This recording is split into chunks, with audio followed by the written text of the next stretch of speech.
when she comes down.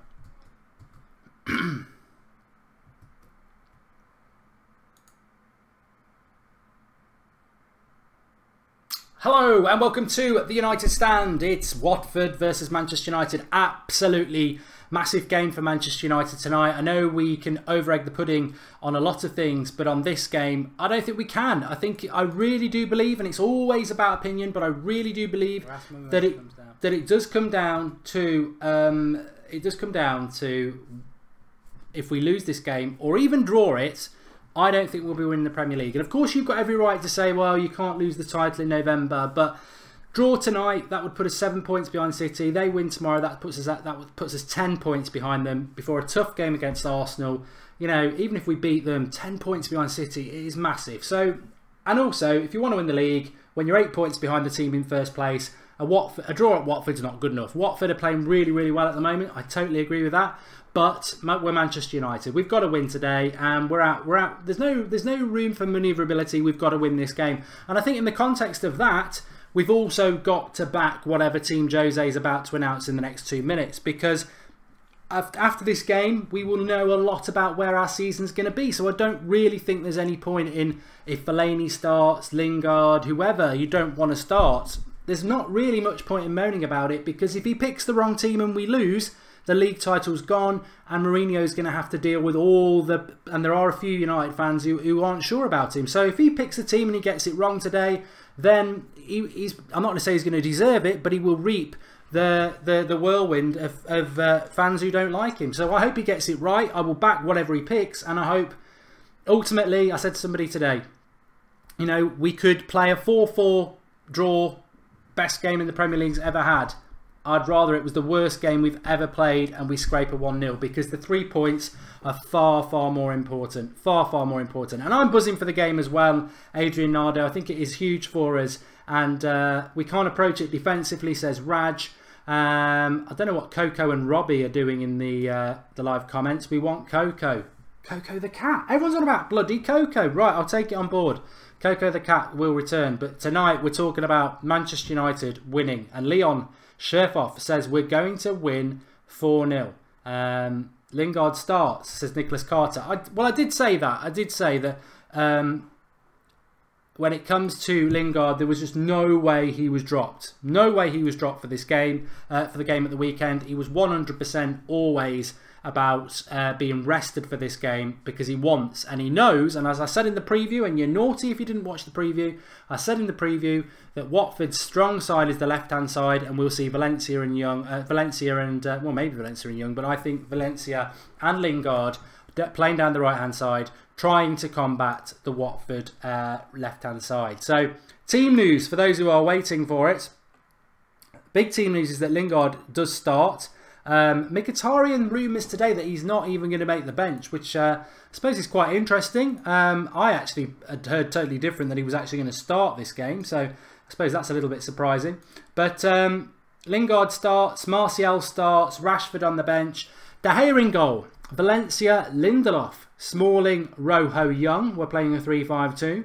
Matic, Pogba, Lingard, Lukaku, Martial. So Lingard probably playing as a number 10, because that, for me, well, we don't want to actually slip into that mistake of before, as Ross joins me. Looks like it's a 3-5-2 to me, but remember, we thought it was a 3-5-2 against Liverpool, and Ashley Young ended up playing on the right hand side, so you could play Young. It could be, I think it's 3-5-2, but Ross, what are your thoughts? It is a 3-5-2, isn't it? But like you say, it's a hybrid with Ashley Young, because depending on how the game goes, depending on how they line up and how effective they are, you can change it like with a click of a finger, which is nice. Got a little bit of diversity in there. But I was talking with Marcus actually a couple of days ago, and we said that 3 in the back is needed again. I think it's our optimum formation at the minute, given the fact that we've now got an abundance of centre backs again. Yeah. All hitting a bit of form as well. I mean, Rojo was immense in his first game back. Lindelof looks good, and Smalling's Chris Smalling. So I'm pleased with it. There's a lot of positives actually, and I'm actually pleased to see Rashford drops. Not that I've got anything against him, and I imagine it's only because of fitness, but he hasn't been immense, so why not give him a little run on the sidelines? Yeah, whoever said today that Mkhitaryan wouldn't be involved at all, they were spot on. He doesn't even make the bench. I'm just typing out the bench for you now. McTominay makes it. I mean, you've got to wonder why Scott McTominay's making the bench and Fellaini isn't. That's the big shock. I presume Fellaini must be injured, because I actually was pretty much nailed on that he would start this game. So there must be, if anyone knows anything about that, there must be an injury to him, because the bench is Romero, Darmian, Herrera, McTominay, Mata, Rashford and Ibrahimovic. I mean, you know, no Luke Shaw again today. He had 2 games on the bench. And now he's had 2 games off the bench without playing a minute. So, you know, come see, come saw for him. But, yeah, McTominay on the bench, Mata, Rashford, Ibrahimovic, Herrera. I mean, there's elements of strength there. But I'm pleased Martial's starting as well. I think that's, you know, I really didn't think he would start today. Definitely. And I think why you're probably so pleased, and me as well, is that Lukaku links up better with Martial than he does Rashford, especially in this formation. So hopefully we can get Martial in the game a little bit more today with the formation that's been provided, because it means Martial can wander a little bit with a little bit of relative freedom. So yeah, it was a shock, but I did hear this morning that Fellaini and Mkhitaryan didn't travel. I don't know why, no reason why, but they didn't travel. So yeah, I'm interested with this game actually, because there's a lot of talk on Twitter that this is going to be like very difficult, but I still think that we should be turning Watford over with ease. So and I hope it turns out that way as well. It is interesting because last night on the Monday night show, I mean, I was doing the sort of tips for the Quiff app. If anyone downloaded it, I hope you put the bet on that I did. But they had United to win at 1.55 decimal, which is a tenner, and you only get 5.50 back. But they had Watford to win at home, 4.55. So they win and you get 45 quid profit. I just, you know, the bookies rarely get it wrong. But to be honest, I am one of those people who, you know, I know Watford at home are very good. They are a good side, and we're a good side when we turn up. And I suppose, actually, when I look at that lineup, you know, for the second game in a row, and it didn't work out great against Brighton, who were very well organised in fairness, I'm very happy with that lineup because I actually expected differences. I actually expected to see Fellaini in there, which I think would have slowed us down in the midfield. I didn't think we'd see Martial starting. I thought we'd see Rashford. So, Draughty Devil, you're in the live comments. Everyone wants Coco the cat to come back with a Christmas tree. So, get to work, and there might be a little Christmas bonus in for you. But they want Coco the cat back, and I can't remember where he went. But anyway, yeah. So it is weird in relation to the way the bookies have perceived it. But you know, for me, and I started the show with this, I did say whatever the team was selected, we've got to go with it tonight because we've got no room for manoeuvrability. If we're all moaning about whatever team now, it doesn't matter. I wanted Mourinho to pick the right team because if he gets it wrong today, that's the end of the league for me. And also, I do think it's a game season. I think if we lose this or even draw it, that's it. And I know you can't say that in November, but we're not chasing Newcastle United down with Kevin the Clown Keegan in charge. We're chasing down Man City with some very good players, with Pep who's got an open checkbook, who can actually spend again in January if he wants. We won't be catching a 10-point lead against a team like them. So we've got to win tonight. I don't think even a draw is good enough. No, it's not. A draw will feel like a loss tonight. We'll all be deflated. So yeah, and off the back of quite a poor performance, to be honest, at home to Brighton, I think we need to put in a bit of a performance again tonight. And actually, if you look at Watford's form, they're worse home than they are away. So there's a little advantage there as well to just go at them when they're at home. The big worry with Watford would always been getting hit on the break. They're really effective on the break, and which is why I like the fact that there's an extra centre back on the pitch, because we should have more than enough to deal with that and still get to attack fluidly. So I just look at, you know, player for player, we're just far superior. There is no excuses today, absolutely zero excuses as to why we shouldn't not just beat them, but beat them convincingly. It is Watford. I know they're ninth, but it's Watford. We're Manchester United. There's a huge golfing class. A lot of people talking about Fellaini on social media. I don't really want to. I'm ecstatic he's not part of the team. But remember, he did actually take a knock in the... Well, for anyone who saw the Brighton game, he did mess around with his knee again. And I just wonder if there's any repercussions from that. Because he would be totally... in the squad 100% if he was fit. We had a contribution from Dees TV. Ross, I'll let you answer this. He said, so disappointed Zlatan's not starting. Don't want Lukaku in the team. What do you think about that sort of a comment? I think it's balmy, to be honest. I know Zlatan got a lot of goals last season, but do you remember the football we played with Zlatan as our number 9? Yeah. Number 10, fair dues. I'd probably go along with it because it'd be interesting to see, but number 9, absolutely no chance. Lukaku may not score, his first touch may not be the greatest at the minute, but he does provide us with a lot of diverse, and he pushes them back, pushes the back line back, and I like Lukaku. I don't think he's doing a lot wrong. I think he's out of form. That happens to players, but he's really putting in a bit of a shift. So I'd go with Lukaku today. I really would. But I don't like to always agree, but I do agree because one thing we even saw it in the last 20 minutes against Brighton. Lukaku, all right, it was him who lost the ball, but he tracks back 40 yards. He's been on the pitch 90 minutes, and he slides in and kicks the ball out for a throw-in. Zlatan was still on the halfway line, and he'd only just come on. And away from home against Watford, to be honest, graft and effort is probably going to be more important than skill and guile. And on that subject, I just want to have a quick mention of Watford because we don't always do it. We'll do it obviously on Saturday because it's Arsenal, and we'll do it the week after because it's Man City. But I suppose it's praise of Watford really that we are actually going to have a look at their lineup and see how they have lined up. So Gomez in goal, Firmino, Mariappa, Prodl, Kabasele, Sigala, who was their man of the match at the weekend, Ducour, Cleverley, Hughes, Richarlison, Gray. I mean, that was of more interest to me really, was whether they would change their front 5, which they haven't. And Tom Cleverley, some people will be laughing at that. Actually, very effective for Watford this season and plays a very good role. I tell you what, all day, you've probably been the same, Ross, all day, very, very excited about this game. But that, for me, is just an indicator of what a big game it is for Manchester United, because I was the same before Liverpool and Chelsea. These are the games that excite me, the games that will define Manchester United. And yes, we could lose the game 4-0, but I choose to hope we will win it. And these are the games I live for. I'd rather be playing Real Madrid in the Bernabeu than having games like Newcastle at home where we should win.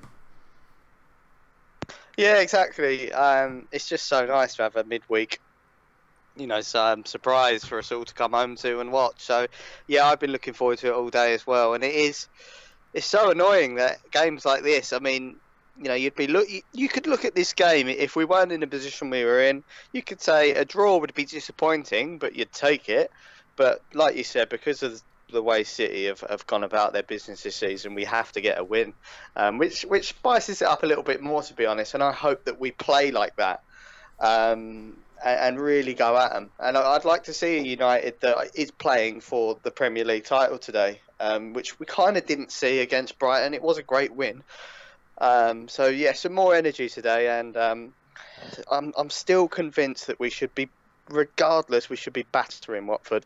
If we want to do anything half decent in the Champions League this season, we need to turn teams over like Watford. So yeah, massive test today. Yeah, it is, and it's the first step really. We don't want to fail at the first hurdle because we have got 3 games where many would argue we need to take 9 points just to stay in the race for the title, and they're 3 massive games to do it. So we don't want to fall at the first hurdle, get tonight out of the way. I don't think we'll be celebrating. We will be celebrating, but then we go to the next challenge, which is Arsenal. So we've got to do it tonight. Dipto says Watford do have a dodgy home record, though. I don't think they do, mate. I think that's one of the strengths of Silva, their manager, and Watford this season is that they've been very, very strong at home. The only team that's really done them over was City. And I don't know whether that's what we're trying to do with the three at the back, is to try and hurt them down the flanks. It is on BT, Jonathan, and Marcus Rojo has nothing, says Taboo, on, I don't know what that is. It's a game of wingers, says Afaf. It is. As I said in the preview, Watford use the flanks and use their fullbacks, and we will as well. So, neutralising the flanks and playing down the middle, you'd fancy Pogba and Matic against Decore and Cleverley. Yeah, definitely. I'd fancy Pogba on his own against them two, to be honest, because he's that talented. Matic had a bit of a poor game on the weekend, which was interesting to see how the fans reacted to it.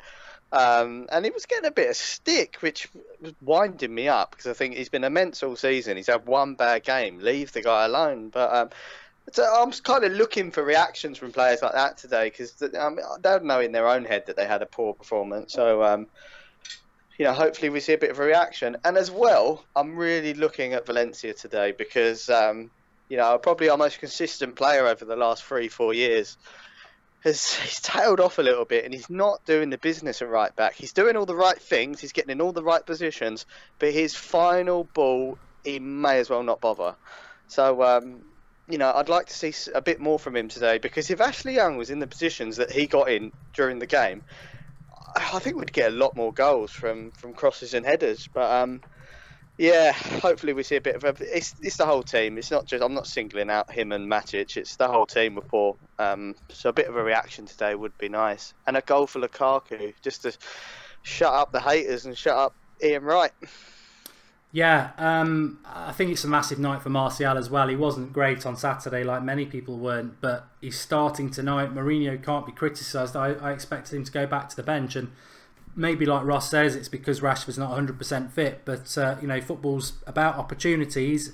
He has started him. He's got to turn up and show that class that we feel that he has tonight. But of more importance, totally rested for the weekend, as I predicted. Jesse Lingard comes in. We presume he'll play at number 10. He's not set the world on fire this season. I think Lingard's been very poor this season. I think last season he was poor for a lot of the season, but he sort of lived off his Wembley performances. We won't be playing at Wembley till at least February. I think he's had a very poor season this year, but Mourinho obviously highlighted him for this game, kept him out of it. His performance tonight, very, very important. Confident in Lingard and what he needs to do, and why Mourinho's gone for him over a Mata or a Mkhitaryan. I think Lingard's in a bit of trouble at United at the minute, because you're right. He hasn't started this season at all. His performances, he's having his worst season at United. He's really poor. Jose will know that. And what I've actually seen from Jose is he really does test the players that are out of form. And I think this is Jesse Lingard's test tonight. I think he's come off at half time when he has started most games, and he comes on and he has been really ineffective. What a test this is tonight. He's rested him. He started him in what is a big game for us. And if he doesn't deliver, I really worry for the guy. So for his sake, I hope he does put in a good performance, because if he doesn't, I don't think he's going to last past this season, if you ask me. I do think you look at the team selection, and I'm very, very happy with it. I like the fact that we are probably going to see a 3-5-2. I like the fact that we are playing Martial and Lukaku up top. But I do look at the potential, and somebody just said there, if we lose this, Mourinho hate is going to grow amongst Man United fans, and I think it will. I don't think it will with me, unless we got absolutely pounded tactically. I think I'd still back him. Obviously, I'd be disappointed, but you look at sort of selections that might come back to bite you, and I myself have noticed a lot of people sort of saying that Mkhitaryan needs to come back in the team. They were saying it at the weekend. Personally, I think Mkhitaryan being out of the team's totally right. He played badly for a month, so he probably should be out of the team for a month. That's how I sort of work things. But I do see Lingard as the potential risk player. That's not to say he might play really well, and Martial might not turn up. But hopefully he's got the players around him to do it. And we've not mentioned it. Really, really pleased that we have adapted to the three centre backs, because it means Lindelof starts, who from the weekend will be buzzing with confidence, and I think Mourinho is aware of that, and he's like, I've got to force him in. I mean, I don't know what the situation with Jones and Bailly is. We're fortunate that we do have, Lindelof coming into form and Rojo back from injury, because again, Bailey and Jones still injured, and you know, that's a conversation in itself. But Lindelof starting is good news, I think. Yeah, very good news actually. It's nice to have you know, centre backs that are actually fit, and Smalling and Lindelof have been pretty much ready for selection all season, which is a massive bonus. And I like the look of Lindelof in a back three. I think in a back two with what, you know, the wing backs that we have, which are pretty much wingers, they get exposed, and I think any centre back in the world would get exposed in our defence if we play like that. But in a back three, he looks solid, he looks composed, and you know, hopefully we can just get to see a little bit more of the actual, you know, the benefits that Lindelof brings, which is his distribution, his long balls, his passing range. And I think because he's been so out of form, he's kind of just tried to do the simple things, which is what you should do when you're out of form. But as he comes into his form, hopefully we'll start to see more of the Victor Lindelof that was at Benfica, which was, you know, it was free kicks, it was headers, it was an all-round beast of a defender. So yeah, it is right to play him, and I like three at the back. I've said it a lot today. I like Rojo coming back into the team. I like the look of this team. It is, you know, there would be a few tweaks if we had everyone fit. Obviously, I would get rid of Jesse Lingard, but this for me is pretty much the team it's our best team for me actually. Tom says, everyone relax. Everyone's claiming players' careers are on the line. Season's over if we don't win.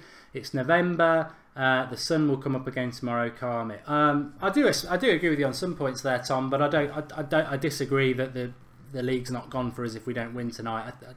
You know, maybe November, it could be May, it could be bloody September. If somebody's got double figures on you, and they've beaten a lot of the teams like Chelsea away, and you know, they've beaten Liverpool at home, Arsenal at home, there's not many opportunities for us to sort of close that gap apart from beating them home and away. So yeah, it wouldn't definitely be over, but I think Ross said it perfectly. If we can't go to teams like Watford and win, when that's exactly what Man City have done, then I think the league would be gone. But we won't know that till 10 o'clock tonight. Until that time, I choose to stay positive. I want to ask you, Ross, about Luke Shaw, because a lot of people are saying, is that it for him? But I do also want to say, it's interesting that we've gone 3-5-2 because Watford only play one up front. So it's interesting what we're going to do with that three, because Watford's threat is the width, where you think, well, Young and Valencia, if their wing backs are going to going to be dealing with their winger, there could be occasions where we're overstacked with 3 against 1, with 3 centre backs. So it'll be interesting to see what we're going to do with that. Yeah, it will be, and that's the problem with this 3/5 at the back. To be honest, you need to make sure that they have got to defend these wing backs, but they also can't camp in our half, and it's important that when we do win the ball back, they bomb forward to support, because it is narrow and it's very secluded up the top. Lukaku is going to need help, but you know, I think we've got 2 very decent wing backs, and who would have thought it? Ashley Young, hey, you know, our best left back at the minute, and he's earned that on merit. Fair play to the lad, because you know, just talking about Luke Shaw, I've written off so many careers at United. I said Ashley Young was finished. I said that Lindelof wouldn't make it. I said that Mkhitaryan wouldn't play for United again when he first signed and Jose dropped him. I also thought Martial's career at United was over. Got them all wrong, to be honest. But so hopefully that's a curse. So when I say their career's over, it isn't, because I actually think Luke Shaw's career is over at United. And I keep saying it. I hope it's a loan deal. I hope it's a buyback clause, but he's gonna go, unfortunately. And I would, if I was in his position, to be honest. I think he needs to go. And as an England fan, I kind of want him to go. Yeah, there's talk of a loan for Newcastle. It's a shame, because actually when we came back from the international break and he spent those 2 games against Newcastle and Basel on the bench, I thought, oh, you know what? He's got a chance, because surely he'll get given some minutes. Again, it was a bit, you know, disappointing, because I do like Luke Shaw, that he spends 2 games on the bench ahead of people like Darmian and Blind, and then tonight and weekend he's off the bench without playing a minute. It seems unfair, really. So I feel sorry for him in that sense. You know, you get on the bench of a competitive United squad, but you don't get used, and then you're off it. So, and there was something today that apparently some tests have been run and everything, and Luke Shaw is actually the fittest player in the United squad, which will upset all the Luke Shaw haters. But probably is the end. And as I said at the weekend, look, I don't really think it's on ability with Luke Shaw. I just think he's one of the players that Mourinho doesn't like. And it's like, if you take any job wherever you are, it can be a paper round or whatever. If you don't like somebody or the way they work, then you'll get rid of them. And Mourinho didn't sign him. And there's talk of Danny Rose again today. So we'll see what happens. I didn't expect him to start tonight. So yeah, we'll see. Jason CR7 says, hate to be negative, but can see Watford winning tonight as we aren't playing well and are due to pay for it. Flip it either way. You can flip it either way. I think I just think we've got to win. We've got to win, and if we don't win, the vultures will be circling. Progress or not. The problem is, Ross, when you look at the lineup, if we were to lose tonight, you're really looking at the transfer window to solve problems, because who are we missing really? You know, Fellaini, come on, Rashford. It's unfair to put everything on a 20-year-old. Jones and Bailly. I mean, and that's it. We're not missing some superstar player. I mean, Zlatan, you know, people are split on Zlatan anyway as to whether he really does suit us, and one, he's only going to be here for 6 months. So they've got to turn up tonight. I mean, these are the players we're sort of building the new United on. And if they don't do it, then I think we're looking at the transfer market for solutions. So it's massive tonight. It is. I don't know if it's me just being absolutely narrow-minded, but I've seen so much of this. Watford are probably going to win tonight, and it does not sit well with me that, as a United fan, I don't think we should be thinking that way, because I've watched United in some really dire situations, and I've always backed us to win, and I'd back us to win tonight, and that's on merit as well. Out of form, yes, but even the United out of form should beat this Watford team. They've got a decent manager, but come on, I mean, the personnel gap is huge. You're right, though. We'll take Jesse Lingard out. Like I said, this is probably the team. Maybe Bailly creeps in, but this is probably United's best team that we can actually put out at the minute. So there is no excuses, absolutely no excuse. No, and you know what? We saw it against Newcastle. Pogba turned up. All it takes is Pogba to turn up tonight, or Martial to turn up, or Lukaku to turn up, and we will win the game. I felt that Saturday we were very poor, but the thing that amazed me, and I spoke about it in the match reaction, is how do you have, you know, so many good players in a United shirt and so many of them not turn up? You know, sometimes most games 2 or 3 players won't turn up, but you'd expect 1 or 2 to turn up. So I think tonight they've got to. They owe it to the managers to turn up. Talking of which, Ross may be off the Guinness, but we're not off the 1,000 like thing, and we need it more than ever tonight. Superstitious or not, we like to get 1,000 likes before kickoff. Kickoff is just over half an hour away. Get liking the video, and every superstition we can take, we'll take over the next 3 games. Let's get 1,000 likes, because we didn't at the weekend, and we played absolutely rubbish. So let's get that superstition well and truly done. Talking of which, Ross, score prediction for the game, what are you going to go for? I'm going to go for United 2-0. I just think for at the back we should be keeping a clean sheet. We shouldn't get beaten on the break.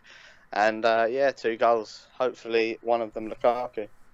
I actually went for the same score because I was doing my Super Brew for the Predictor League about half an hour ago, and I looked at the United one and I just went with it, and I thought, you know, I don't think we'll concede. I nearly went 1-0, but I think 2-0.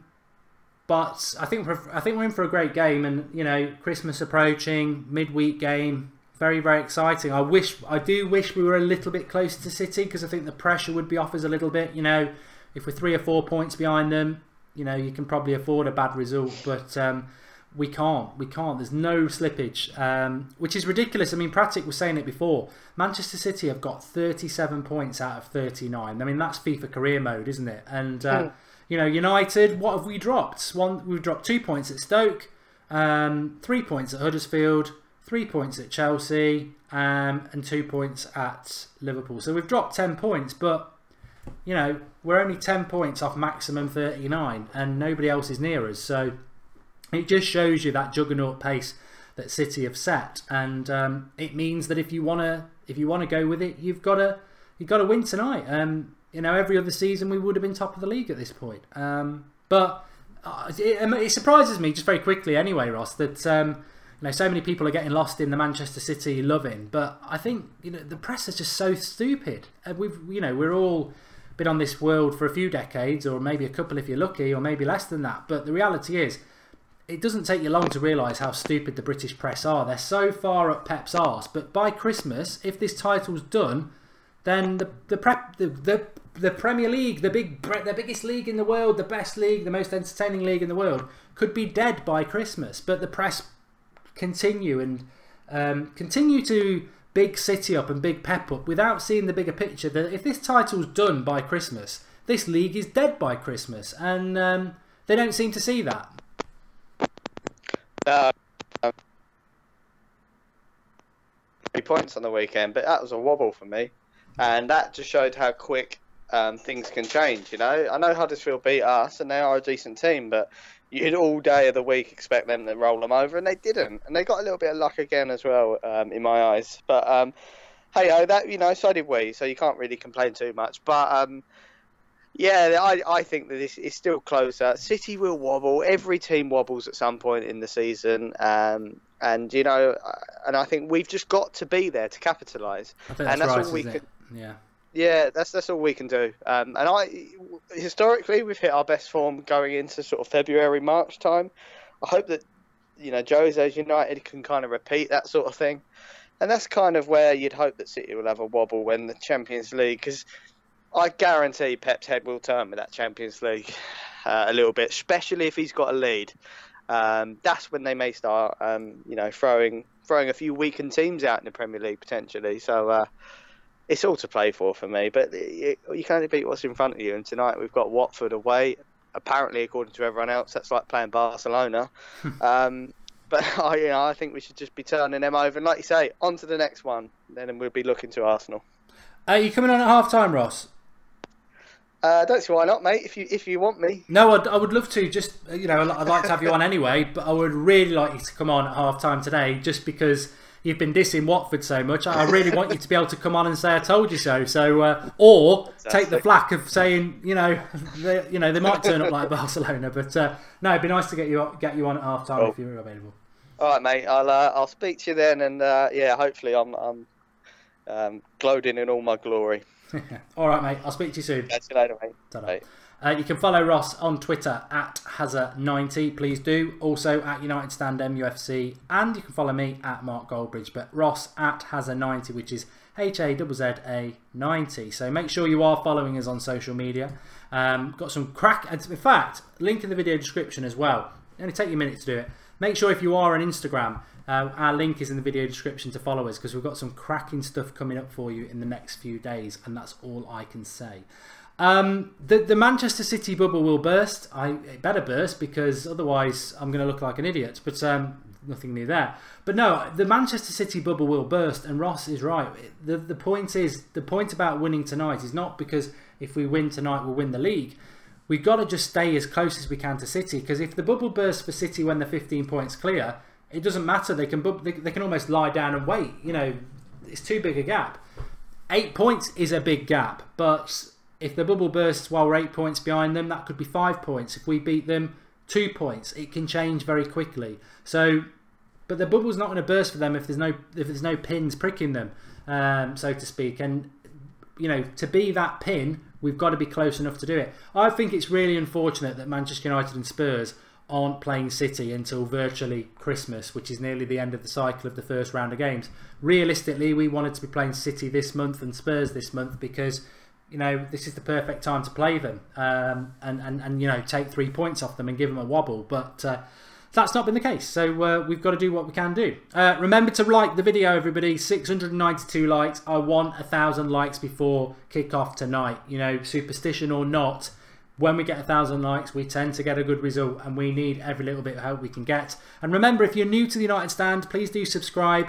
Bottom right hand corner is the hologram there. Subscribe. Fantastic community. Live comments. We're live every night at 8 o'clock. Live an hour before every kickoff, right the way through till full time. Match reactions. We've got fan cams from Watford tonight. They could be massive, because if we win, yes. If we don't, is that the league gone? Really interested to see what the story is with that. But Deez TV's made another contribution. Remember, you can contribute through the super chat if you wish, but always leave us a question. Don't get me wrong, I love Lukaku, would love for him to score, but right now he's not scoring. It's factual. Gives Zlatan a full game as a number 10. Well, yeah, he could do that, Deez, but he would play up front, because Lukaku's a number 9. I don't know whether you mean if you mean like play him as a number 9. Paul Robinson, tonight Martial must make runs behind, not all to feet. Pogba cannot collect the ball with the CDs. Lukaku must move, make runs all night. Really good point by Paul. That is where we can hurt Watford, is with those long, accurate balls from Pogba. It's about getting in behind. And we've got to find them. We've got to find them on that one.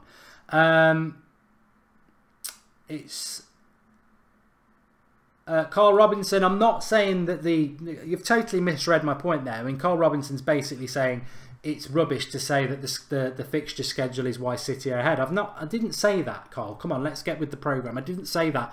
What I said is it's unfortunate that United and Spurs aren't playing them till the end of the schedule, because I think if we played them now in November, alright, City might beat us both, but I would rather we played them now because it's only 8 points at the moment. You could knock it to 5, and then if they played Spurs, it could be knocked to 2. The reality is we've got to get through Watford and Arsenal before we get a go at City, and that could be 10, 12, 13 points gap. So that's what I meant. You know, you can't moan about the schedule. Of course you can't.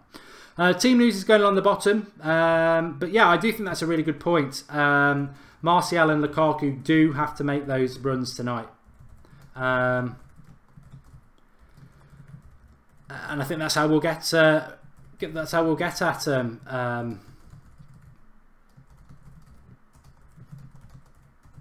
sorry, I'm just typing something up, and it is. I'm rubbish at multitasking. But you know what? We weren't great against Brighton. Brighton were very well organised and obviously very defensive, which is fair enough at Old Trafford. But Watford at home, confidence before a fall, hopefully. I think when Man City played them a few weeks ago, they were confident and they got absolutely hammered. So they can't play within themselves. It's like, you know, Stoke have got Liverpool tomorrow night, I think it is, and everyone's going, oh, you know, Hughes needs a win or he's going to get the sack. Stoke will get a result against Liverpool. I think Liverpool will win that maybe 3-4-1, because Liverpool love teams that have a go at them and they'll hit them on the break, and Stoke are a better defensive side than they are an offensive side. So I think, you know, tonight hopefully we'll see the same again. Maybe Watford are a little bit better when teams come at them, and maybe we can pull them out a bit and then hurt them, because their crowd, their home crowd, will expect a result tonight. There's a lot of indicators that Watford can do well in this game. Marco Silva's got a very good home record. Watford are the form team at the moment. They've got exciting players, so hopefully they'll feel they've got a chance, and United can be a little bit clever about it. Darian Jones has made a contribution. I still think there is a striker in Mkhitaryan. Interesting. I think Mkhitaryan's just, as I said weeks ago, and I now see it in a lot of the press, they've probably picked it up from the United stand, the Kagawa syndrome. That started from my lips, actually. I don't normally big myself up, but it started from my lips, and it's been mentioned a lot in the live comments. And I think Mkhitaryan, it is the Kagawa syndrome. He is... I think he's a very good player. I was very excited when we signed him, but I think physically and mentally he's just not up for the Premier League. And that's not a criticism of him at all. There are plenty of players that are very, very good players who come to the Premier League and have not been able to do it. Veron at United is the one that always sticks out to me, but there's been others. You know, you could say Di Maria, you could say Memphis. You know, there's been plenty of players. So we're only 94 or 92 likes short of 1,000. I'm sure we're going to hit it. We've got 25 minutes to do so. Everyone on Sky Sports said Lukaku should get banned, says Paul Robinson. Absolute twat. You know what? Lukaku didn't get banned, and 3 Premier Leagues looked at it and said they wouldn't have sent him off for it. When I saw it yesterday morning before the decision had come in, I thought he was going to get banned, because that's exactly the sort of thing that happens with United. So, you know, maybe we have been a little bit lucky, but it really does make me laugh how obsessed anti-United people are. And it does make me laugh. I do feel happy about it, because sit down, he hasn't been banned, and I hope he scores a hat-trick tonight, because that will make it even better. So I love it. Absolutely love it if that was to happen. Thanks, Tubes. I was just about to deal with hands anyway. Mark, your quiff is looking out of shape today, bro, says Shinji Kagawa. It's the Kagawa syndrome. Thanks for the contribution. My quiff is probably a little bit out of shape today. I've had a hard day at work today, and quick turnaround, and not been getting a lot of sleep. So, but I'm up for that. I wouldn't miss this. Wouldn't miss this for the world. But Kagawa with the roast, says George Kyle. He has. He's quiffed me. Even Mkhitaryan's missing, says Nawaz. This is going to be a very tough game, says Danin. I agree. And Charlie Peters says he didn't deserve a van. FA got it right for once. Lukaku must score tonight, says Joe O'Sullivan. I'm going to deal with this game in total isolation. I'm not thinking about Man City in a couple of weeks. I'm not thinking about Arsenal at the weekend. They will take care of themselves. If we don't win this game, and I'm getting excited when I say this. I mean, perverse, or maybe you're like me or whatever, but I like back to the wall. I like backs to the wall football. I like it when a 90-minute game means something, and it's a bit like a cup game. It is, and that excites me. I'm excited by this game because ultimately, draw or lose, and I think that's it for the league. I think it's gone. I think we're in a top 4 battle. I don't think we're in a title race, and I'd be stunned if Mourinho doesn't think the same. So we have got to do it. We've got to do it. I think we can do it. And Draughty Devils on with the quiff. Where's Coco? And should Ibra be in the starting lineup, says Salim? The only issue with the team tonight for me is Lingard, and he's been rested for this game. So, you know, Mourinho knows what he's doing with that, hopefully. I don't think... You know what? For all the Zlatan talk, if you actually listen to what Mourinho's saying in his press conferences, I don't think Zlatan's even fit to play 90 minutes. So,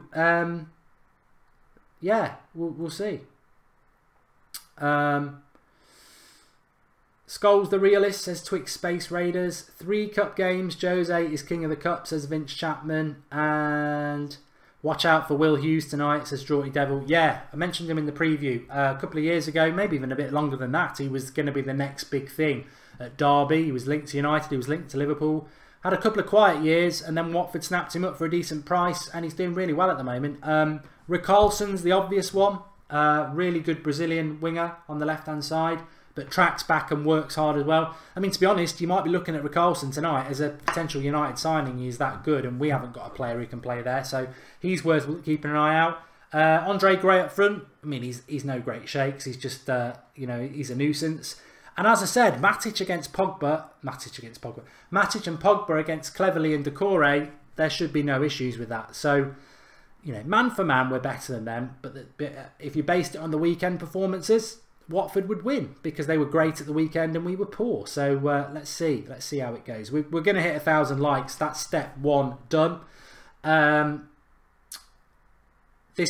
Good point from Jake Warner. He says this team could change formation at any time. 3-5-2, 4-3-3, 4-2-3-1, even a 4-4-2. He's got it. He's got them all covered. And we've hit 1,000 likes, says Urjan, which is great. Watford want 40 million for Richarlison, says Chad. He's probably overpriced at that. I think they take 30. But I don't necessarily know that Richarlison is good enough for United. I mean, he's having a good season, but you know, he's almost got to do it in a game like this, and I don't want him to do it in a game like this. So, but I've got a funny feeling United will keep a clean sheet. Famous last words and that, but I hope he does. Right, let's do my favourite bit of the watch along. If you are new, remember subscribe, bottom right hand corner, and get involved with the United Stand. We've got a fantastic community, and we want newbies to become part of it. So give yourself a shout out if you're new, but also favourite bit of the show. Where are you watching from? What is the time? In the UK, we've got it on television tonight, but I know a lot of you probably don't. So well, whether you watch it or not, I know a lot of you will have the watch along on anyway because you want to be part of this community and reaction and talk about the game when it's on. But let us know where you are and what time it is. I'd imagine in India it's probably a ridiculous o'clock if I'm starting to learn right. Kieran Burns from near Malahide. Arthur LA is in Norway. Matthew McFadden's in Scotland, and 3-2 to Watford, says Mats Ugarard. No, thanks for that. I did ask where you're from though, stop rubbing it in. Jamaica, says Samuel. It's 1 AM in India, Mark, says Harshit. And Jack Nolan says Ireland. St Helens in the UK, says Mark Atherton. Always think clearly, says Vicarage Road, which is the Watford ground. Maybe their Wi-Fi is better than here. Malahide Pub with Barry. It amazes me the brilliance of our community that they can remember little bits of information I've given out probably 2 months ago in a video, and they'll bring it out in there. The community is real. We are a family on here, so it is great. And you know, I'll never forget the 24-hour stream, and hopefully we will do it again one day. But a fantastic community, and a great comment from George, who's on the who's modding it with Tubes, and Beck. I've seen her tonight. Gung, she says, Mark, I have a question for you. How old was she? She was only 14 years old. You know, Michael Caine comes and goes for me, but she was only 14 years old. Not great, Gunkshy, not great, but nerves for the match really. Knight Tim Theeney, sounds like an Eminem song. Chicka Knight Tim Theeney. It's 1:30 AM Nepal. Never get me to do that again. Ganesh is in Nepal as well. Knight Tim Theeney and Ganesh. Maybe you should meet up. How big's Nepal? Very big. It's 1:15 AM in India. Singapore, it's 3:42 AM, says Terry in Singapore. That's dedication, but I tell you what, I'll get up at any time to watch this game. It's a big one. Chad's still inside my gym ball. Lovely. So I'm literally sitting on your face. And Saudi Arabia high, says Green Villa. Gibney's Malahide, says Connor Casey. I would love it if you were. I would love it if you were. I'd love to be there with you. Beck Howe says the 24-hour stream was my favourite thing on the channel. It was great. That reminds me, actually, just as an early heads up, if you enjoyed the 24-hour stream or you enjoy the United Stand community, we are going to have a Christmas party, and that will be, I don't know yet, we need to sort the date out. How will the Christmas party work? I think we'll just probably be live for anywhere between 2, 3, maybe 4 hours one night, have a few drinks, a bit of Christmas laugh. We'll get Draughty to sort out a Christmas tree, hopefully. Draughty will come on, hopefully. Marcus, Ross, everybody, and we'll have a Christmas United Stand party. I think it'll work. I'm looking forward to that. So yeah, get yourself subscribed and get involved. More from Norway, Mats and Mr. Twisty. Tarek's in Switzerland. A lot of Europeans on tonight. Bosnia, says Danin. It's 20-9. 12:45 AM in Pakistan, says Usman. And almost 10 PM in Botswana, says Angada. And come over for a gig in Vicar Street over Christmas, says Turn and Clerken. Looking at next summer for Dublin, end of next May. So, you know, wherever you live in the world, we are, the United Stand, looking at doing a get-together in the end of May next season, next year. I know a lot of pubs, and I'm sure there's plenty that will host us, so I'm thinking we'll have a bit of a get-together. Yeah, it'd be good. Lynn, we all know, don't know what Lynn knows. 5, you alright? And 11 PM in Nairobi, says Robbie Cyril, and Hamad is in Rochdale. It's 5:40 AM in Brisbane, Australia, says John Sharami. Don't talk to me about Australia, bloody Ashes. England are always going to lose in Australia in the Ashes. And my Jamaicans love Manchester United, says Claybuzz. Well, yet again, Malmo, Sweden, says Richard. Yet again, 2:45 in Hamilton, Canada, says Mustafa. In the afternoon, I presume that is. Danny Dyer is having a butcher's at you, says I can host you in the Queen Vic. Love the username. So yet again, it just shows the brilliance of the United Stand global community, and also Manchester United, more importantly, their global community. It is absolutely massive. So a big applause to you all you lot. You make it the channel what it is, and that's always my favourite. One of my favourite parts of the week really is to do that little bit and be nosy and just see what a great show we've got. Tommy Summers says do more 24-hour streams. Tell you what, it killed me, Tommy. It was for a great cause, and I would do it again for a great cause. But Fantasy Tote says they're in Malahide as well. Oh, jealous. I'd love to be drinking a few Guinness. But Bangladesh, says Shakwat. Cold, dark, depressing Wales. It is cold. It is cold. But we're all going to be kept warm tonight, hopefully, by a great Manchester United.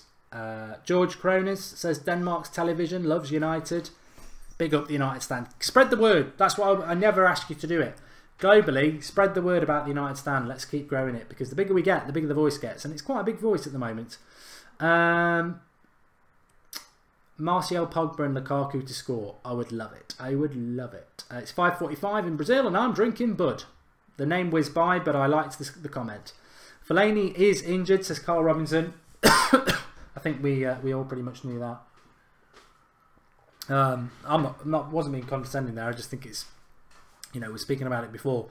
There's just no way Anthony Martial would not be part. No, Fellaini would not be part of a Mourinho 11. No way at all. So yeah, big. What formation are we playing? Says Delroy. So good, he had to name himself twice. We're playing a 5-3-5-2, a 3-5-2. Delroy. I think we've definitely got 3 centre backs with Rojo, Smalling and Lindelof. Valencia and Young there, who you would presume are the wing backs. Matic and Pogba are obviously the midfielders. Martial and Lukaku and Lingard. We could be playing a 5-2-3-1. We could be playing a 5-2-3. We could be playing a 5-4-1. There's lots of things we could do. I think until the game kicks off, we won't know. Water, Joshua, it's water at the moment. Somalians love Manchester United, says Mohammed Abdullah. 10:45 in South Africa at night, Denzel. We need this tonight, Mark. Come on, United, says Full-Time Reds. Really good account on Twitter. And yeah, we do need to win tonight. We need to win. We need to win. It is as simple as that. We've got to line up. Raf6 says, what's the lineup? It's going on the bottom of the screen, but especially for you, Raf. De Gea in goal, Valencia, Smalling, Lindelof, Rojo, Young. So it looks like a back five.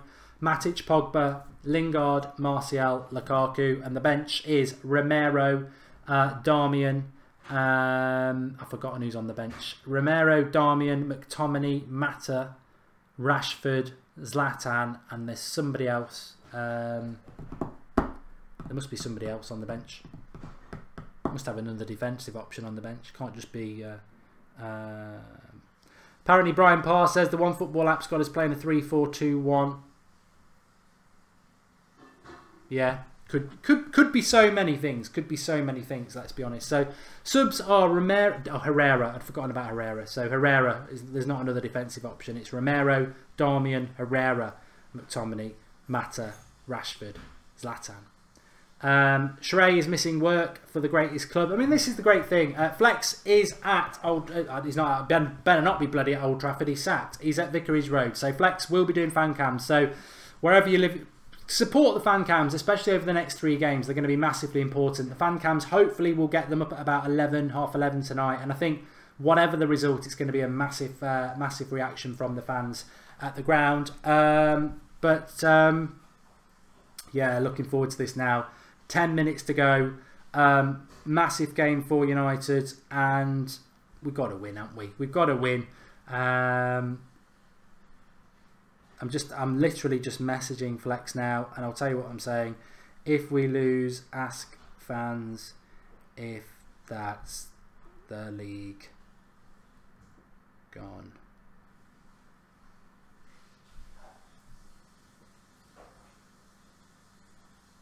Interested to know what you think too, Flex. Love you, Mark. At least I'm being nice. Man United can catch Man City, says Anda. Lynn Hall, I've not heard from Lynn Hall. She says, I worry about Pereira, Fosu, Twansibi and Gomez. Also talented, hate to lose any of them. Jose needs to do all he can to hold on to them.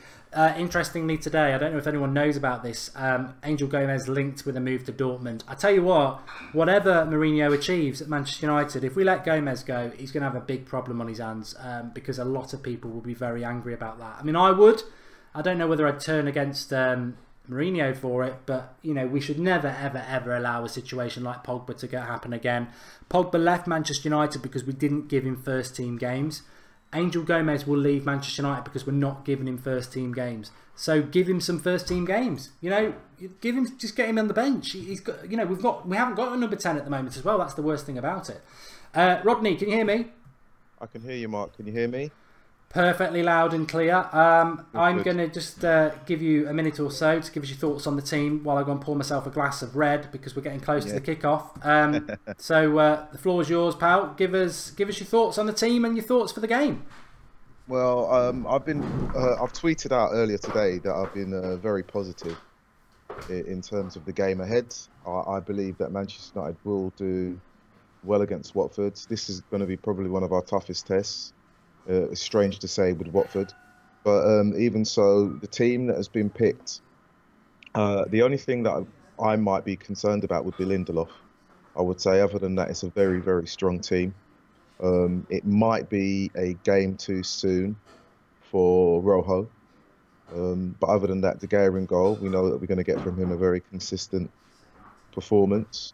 Valencia, as an attacking right back and a defensive right back, he's shown over the last 2 seasons that he he's definitely the player for the occasion such as this in terms of battling hardened teams like Watford. Smalling has been steady this season, even though he's had his detractors, especially from England, but he hasn't done too bad for us. And at the same time, because we're missing Bay and Jones, it's good for him to get a run of games. Rojo, as I've said, it might be a game too soon in terms of the physicality of it, but I don't doubt his attitude and application one minute. I doubt that will be in doubt for this game in Watford. And then you've got Young as well, who will probably be pushed forward much more than he has in previous games, and hopefully give Lukaku the ammunition to score goals. And I'll, in terms of Lukaku, I'll say a little bit more about him. In terms of the midfield, Matic, obviously, he's probably been one of our best performers and consistent performers in midfield since the start of the season. Pogba, back from a long-term injury in hamstring. Again, another game where he's going to get minutes under his belt, where he'll be able to stretch his legs and hopefully not get too entangled in the physicality of the Watford midfield, but control the game from Manchester United's point of view.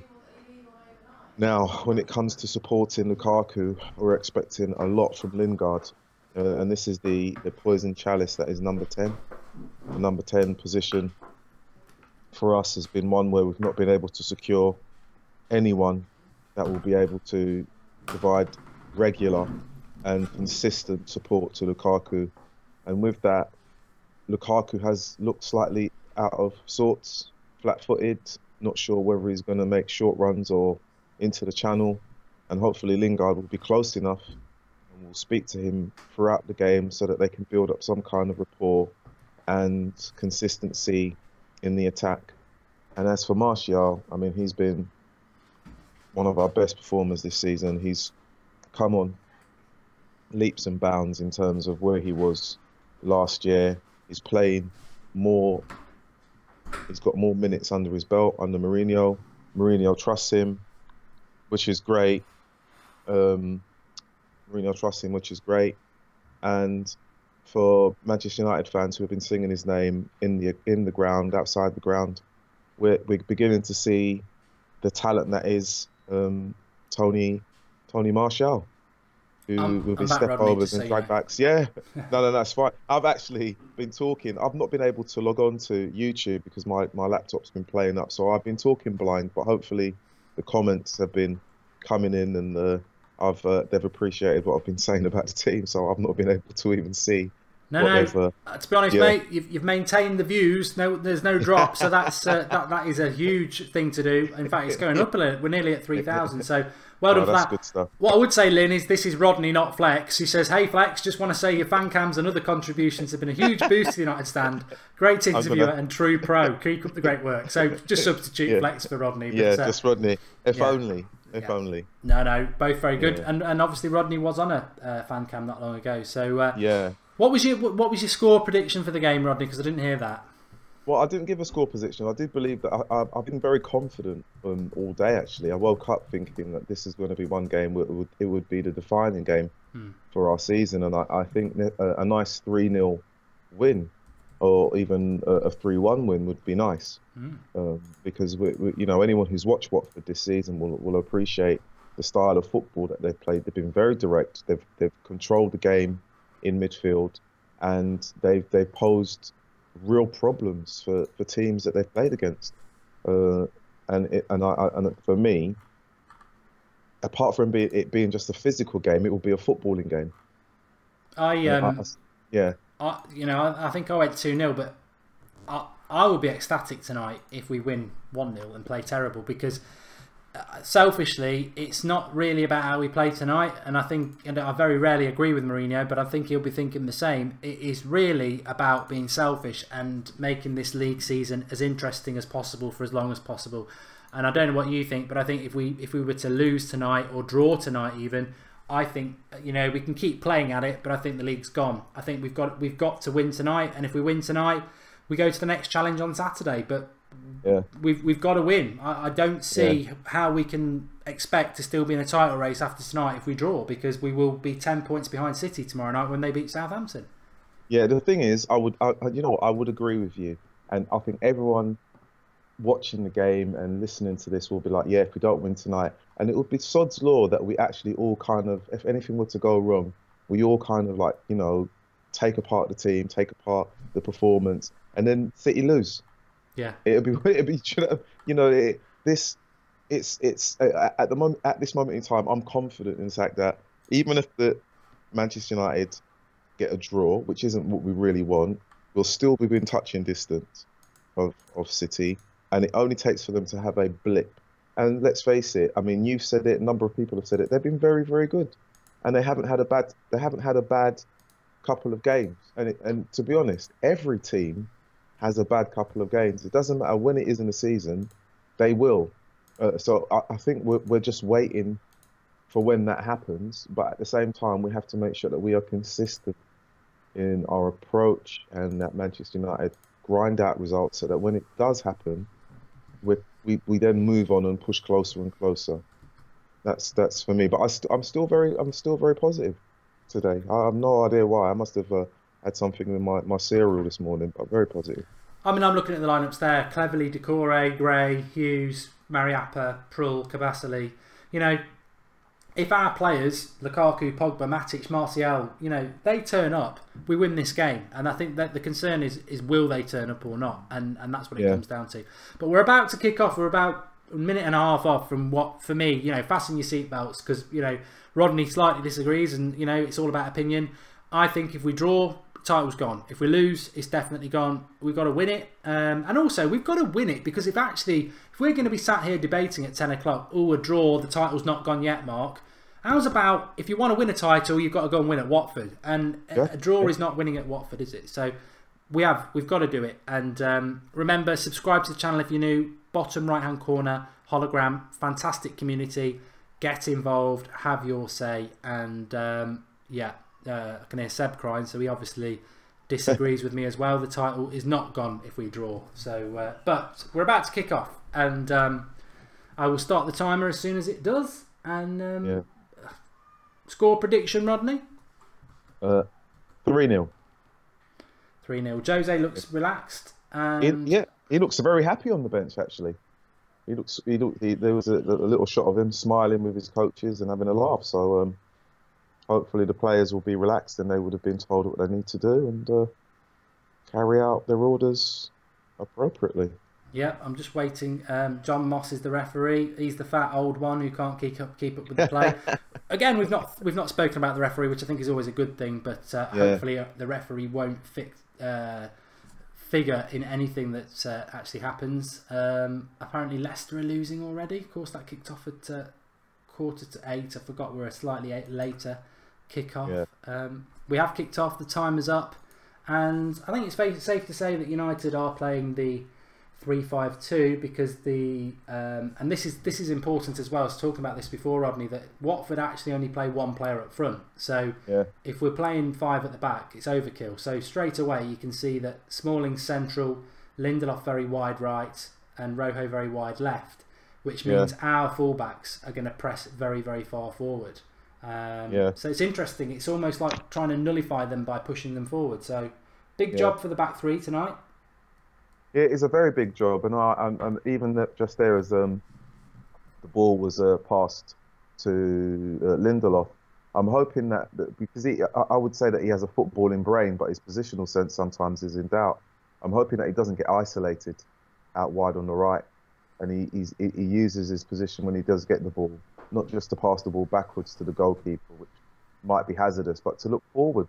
Because if they're only playing one striker up front, then you're expecting one of your back three to be intelligent enough to step forward with the ball, you know, and actually move the play further up the field instead of having your midfield drop back on you, causing you problems in terms of space or ball over the top.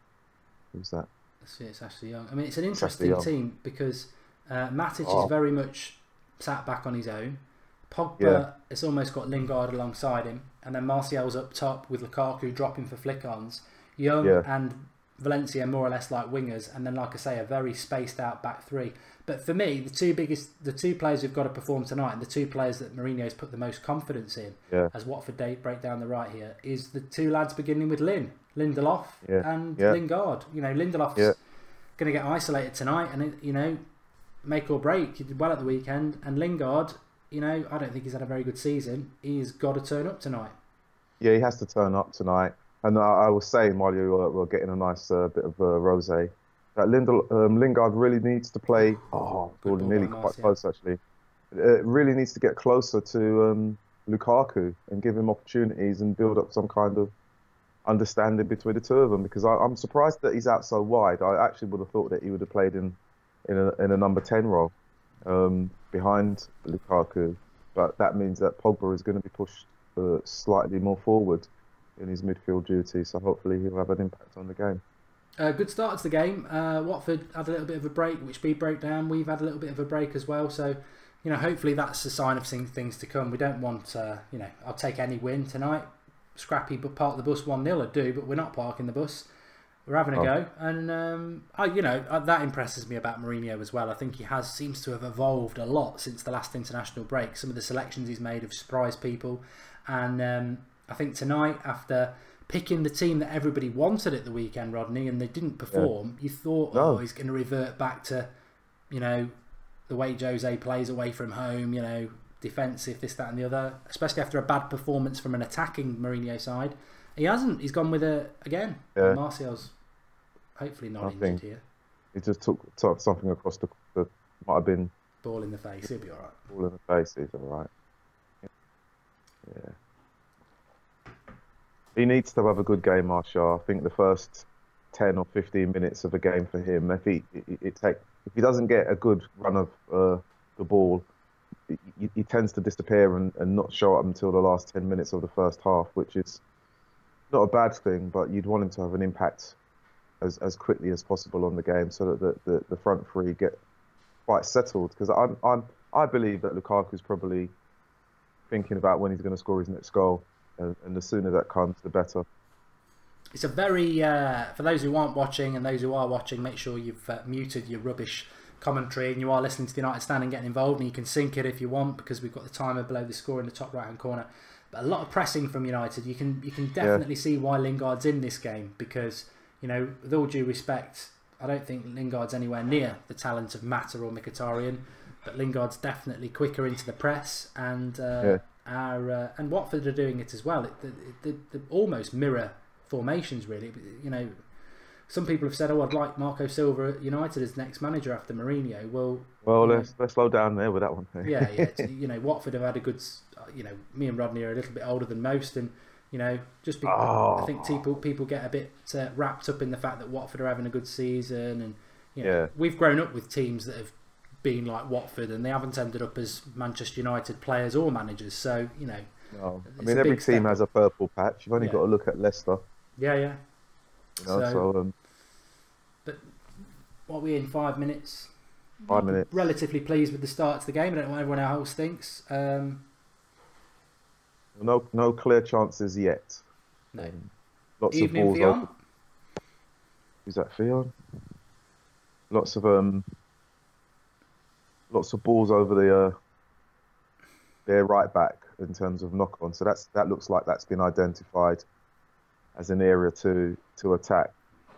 We are getting caught 3v3 a few times. Yeah, we are.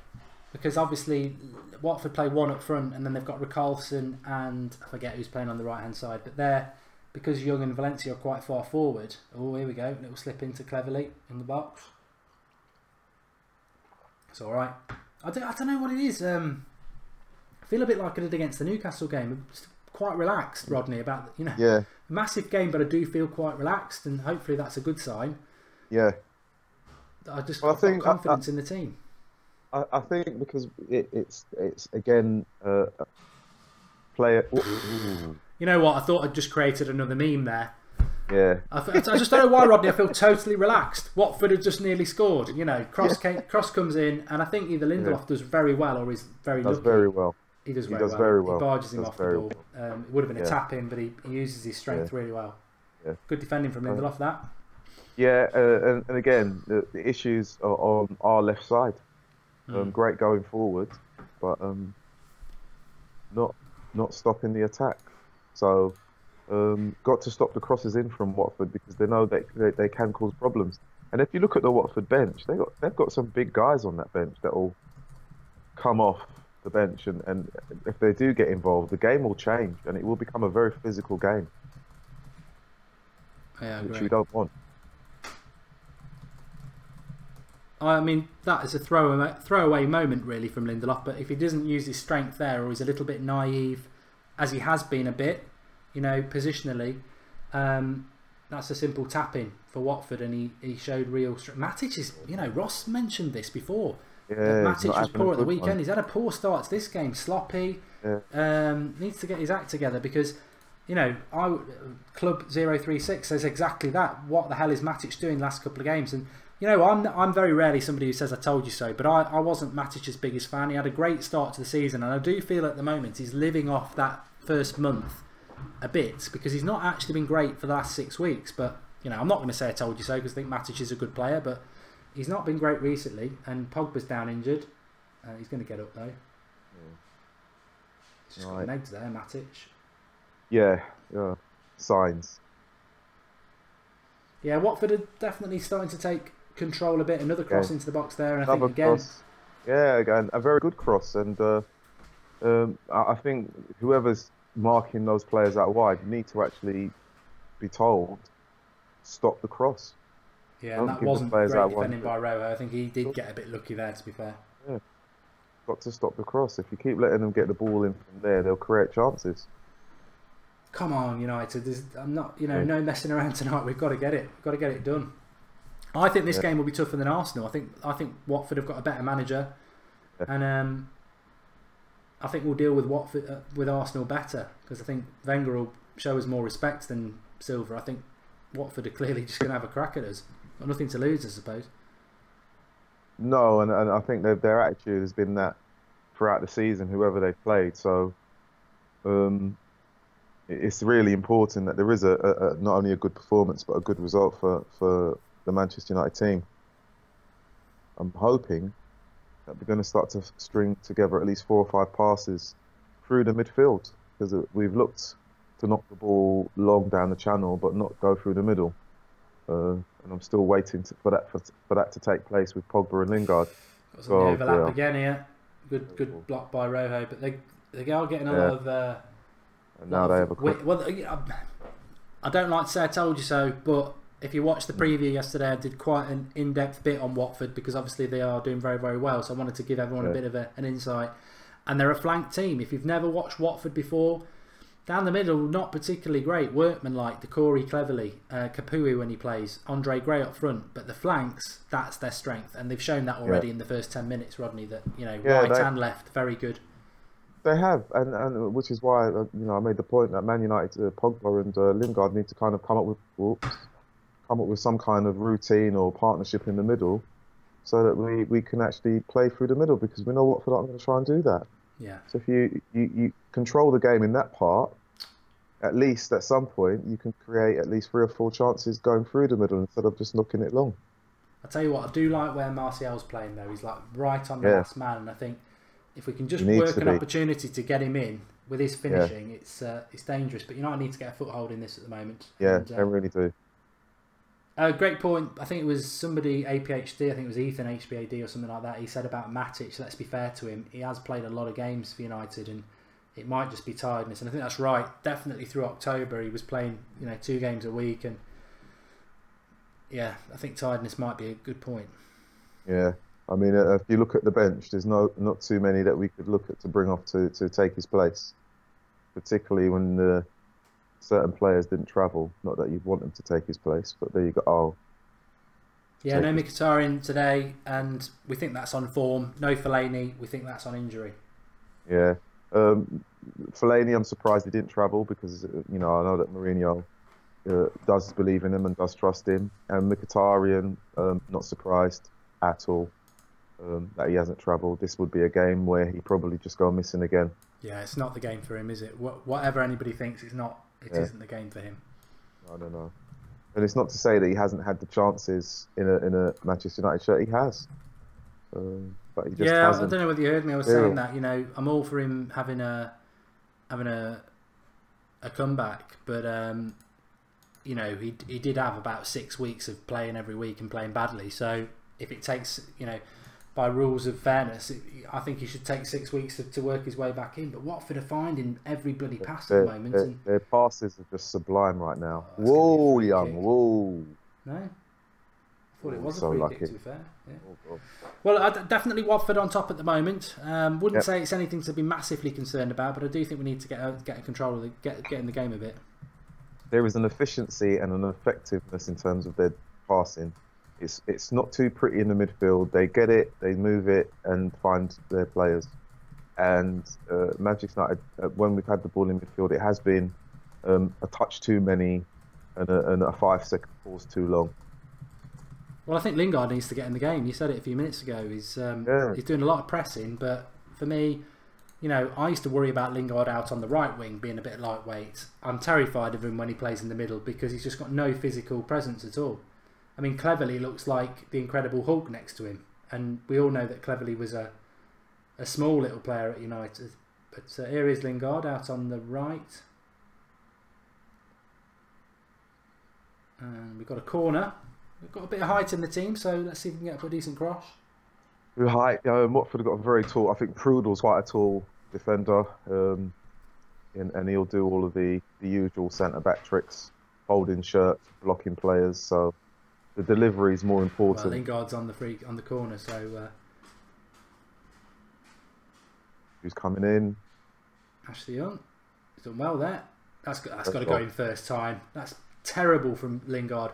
Young basically gets it out to him, and it's there. And United strikers and attackers and defenders who are Wrong off the way, corner Lingard. are in a bloody are in a line. And if he puts it in early, they're in a line, and he doesn't. Takes a touch. Yeah, his decision was wrong, and you wouldn't mind if he could come back inside and use his left, but no, he's a right footer as well. That's what makes it even worse. You know, it does make it worse. I don't know why he didn't actually. Just queuing up there along the 6-yard box. Just got to put it along the ground fast. God. I've got to laugh because I've seen Pogba throw the ball up the line and Lingard has not moved for it at all. Pogba's look at him has kind of said, "Why haven't you run?" He is the risk. Lingard is the risk. We said it before. If it's like, you know, not in a bad way. Yeah. But if it goes wrong tonight, then that's the one I think that Manchester United fans will have a pop at Mourinho about. Is that is the one. I mean, some people, we've just discussed it. Some people think Mkhitaryan should be playing, but I don't agree with that. But well, I mean, I can understand why people say that Mkhitaryan should be playing, but in the games when he has played, he's gone missing. You know, and when you face teams like Watford, that's better. You have to be. You have that first ball. Yeah, got to be there and thereabouts in the game. Physically, you've got to be there. And Watford are a better footballing team than Huddersfield, who we found very difficult to contain. So it just frustrates me that whoever plays that position, whether it's Mkhitaryan, Mata at the weekend, Lingard a couple of times, and so far tonight, it puts us. We just seem to be unable to solve that position, and it puts us down to 10 men. Here he is now. This is where I think he's got to carry that further than that. Got to take that with him. He's got to actually run with that ball. Martial tries to shoot. Too many players. Oh, well done. Good feet. Good feet. Great feet. Oh, unlucky. Very unlucky. Yeah, so Lingard's running from the halfway line there. He's got acres in front of him and players in front of him, but straight away he's knocking it to Martial. I think he's got to go a bit further before he plays that pass. Yeah. But Martial there showed a bit of something. I mean, it was half chance, if that, but... Oh, God. Lukaku coming back from an offside position. I don't understand how your striker can be that slow getting back on side. Lazy. Very, very lazy. Bright spots for me. I don't know what everyone else is thinking. Mickey would be doing no better out there, says Alex O'Donnell. I wouldn't disagree with you, Alex. I think it's, you know... I think number 10 is a problem for United. I've just said that. Mata, Lingard, Mkhitaryan, they're not doing the business. Can Zlatan do it? I don't think Zlatan's actually fit enough to start anyway. I think the transfer market might be the solution for that position, because I don't see anybody that at the moment I'd be confident can do it. But See, Martial's got 4 players around him there. Yeah, he was unlucky there because he did get a hefty little kick on him. But the pressing is a bit slow from the rest of the United team there when he needed a bit of help. Lukaku, you've got to go to the keeper to get. I don't know, has Lukaku touched the ball actually with his feet? He's tried to. Yeah. I'm not sure if any of the moments when he's been on the ball has simply been him knocking it long. Well, Marine, I was just about to tweet this actually. Lukaku, Morata is looking. I mean, that's awful from Lukaku. Into his feet, passes it to a Watford player. That is so bad. It's unreal. You see, if he's scoring goals, you sort of forgive the first touch. But if he's in a bad run, the first touch becomes more of a problem.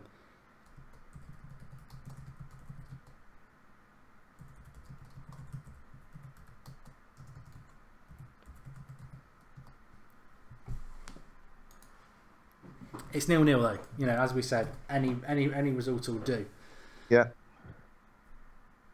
Any result. Well, no, a win would be nice. A win definitely would be nice. Shaka says, would you play Rashford as a number 10? I think in the context of this game, I'd rather Rashford was playing than Lingard, but I don't know that Rashford is even fit. I think he's a bit tired and he looked like he took a knock on the weekend. But a progressive team, like you said, Ronnie, is definitely Watford at the moment. Very progressive. Moving the ball forward. And I think in terms of percentage of passes, finding their teammates, they're probably slightly ahead. There just seems to be a lot of yellow players every time we've got the ball, and then when they've got the ball, we don't seem to have many reds. Are we sure there's 11? Well, there's 10, isn't there? Oh, here we go. It's a good ball by Lukaku. Switch Look it! Look up! Oh my for God's sake. Yes! Come on! Come on, Ashley Young! Come on! Oh, he's done it again! He's done it again! Back of the net! Talk us through that, Rodney. It's out of nothing. Actually starts from a brilliant bit of play. Young, get in from Lukaku, puts Lingard away. Bad first touch. Lingard finds Young and he just smashes it outside the edge of the box. Cracker. At that moment, I thought Lingard had taken the wrong option because, you know, on the far side, you know, you thought, well, look up, but he's played it back to Young, and it's not been the best for it's a cracking goal. He hit that so clean. So clean through the legs of the defender as well. Oh, well, that's all you need. That's all you need. Probably not the best performance from United so far, but I did say at the start of the game, take any. The goal was perfect from Young. He'll never be able to do that again. But effectively, it's a bad pass to him by Lingard. He sort of bounces it. It goes over the player's head, and then he smacks it through the player's legs in the one spot Gomez can't get it. At such velocity and low height. Oh, cracking goal. That's so early. The keeper can't adjust his feet, and you know, in terms of minutes so far, near the 20th minute, I think Watford would be slightly upset about that because they would have been thinking that they're on top. Goals change games, don't they? And I tell you what, if we could somehow grab a second now, you could sort of put this game to bed, and Watford will be thinking, "What the hell?" Because we haven't, you know, we've not been brilliant, but I don't really care. I don't really care. It's all about 3 points tonight, and that's probably goal of the season, to be fair, from Young. It's not a great ball by Lingard. It's not a terrible ball, but it's not a great ball. And he makes something out of nothing. And the technique through the player's legs, bottom corner, outside the edge of the box. I think that's goal of the season for United. Brilliant. Absolutely brilliant goal. At the perfect time. I mean, it was the perfect time. But again, you know, at that very moment that Lingard has the ball, I am saying wrong position. You've chosen the wrong option. And I think Young's persistence, because the touch from the pass isn't great, but he knows that he hasn't got much time, and he hits it very, very well. Clean. Brilliant goal. Smashing. Right, well, you know, let's see what happens now. It's Martial's done well. I'll tell you lucky. What. All I want tonight is Martial to get a shot on goal, because I think he'll bury it. Yeah, he will. Did I say 3-0? Yeah, did. I think I said 2, but too early. Yeah. Yeah.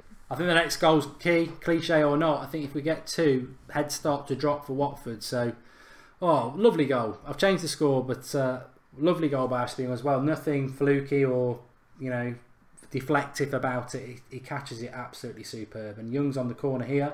Oh, come on, Lukaku. Come on.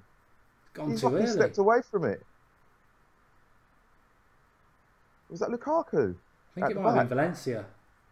Was it Levet? No, it is Lukaku.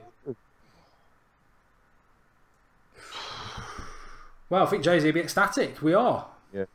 Yeah. Jose looks like he's mulling over a number of different things, but I'm sure he's happy. Chris Butters and Syed Ahmed both agree with me. Goal of the season so far for United. I can't think of a better one. No, it's probably the most important one to date. That's definitely the one. Considering the conversations we've been having and the goal that went in on Saturday, I don't think the dubious goals panel will be taking that one away from Ashley Young. It's his. No. Go on, Matic. He's going to go. Yes, sold him a dummy.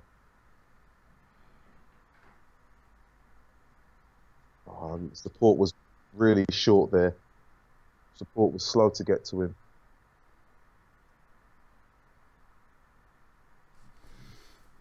"22 minutes. Valencia versus Spurs," says Retro Rube. Yeah, a good goal. It was a good goal. Funny that both our fullbacks are in contention for goal of the season so far, but it is, fullbacks are basically playing as wingers today, but it is good running by Pogba. This is where he wanted to be running. Martial wants to make a run. He's going himself. He's pulled his shirt as well. He's got to book him. He's got to book him for that. Yeah. Great run by Pogba. Superb. Driving forward. This is why, I know he's not the complete article yet, but there's no midfielder in world football, certainly not in the Premier League, who can get the ball in his own half and run with the ball. It's such a rare talent, and it causes absolute mayhem because teams don't know how to deal with players from the midfield who do that. It reminds me of Gascoigne. I think Gascoigne's the closest thing to that sort of player who can pick the ball up in their own half and just run. I mean, Gascoigne was a very, very special player. He's a very special player.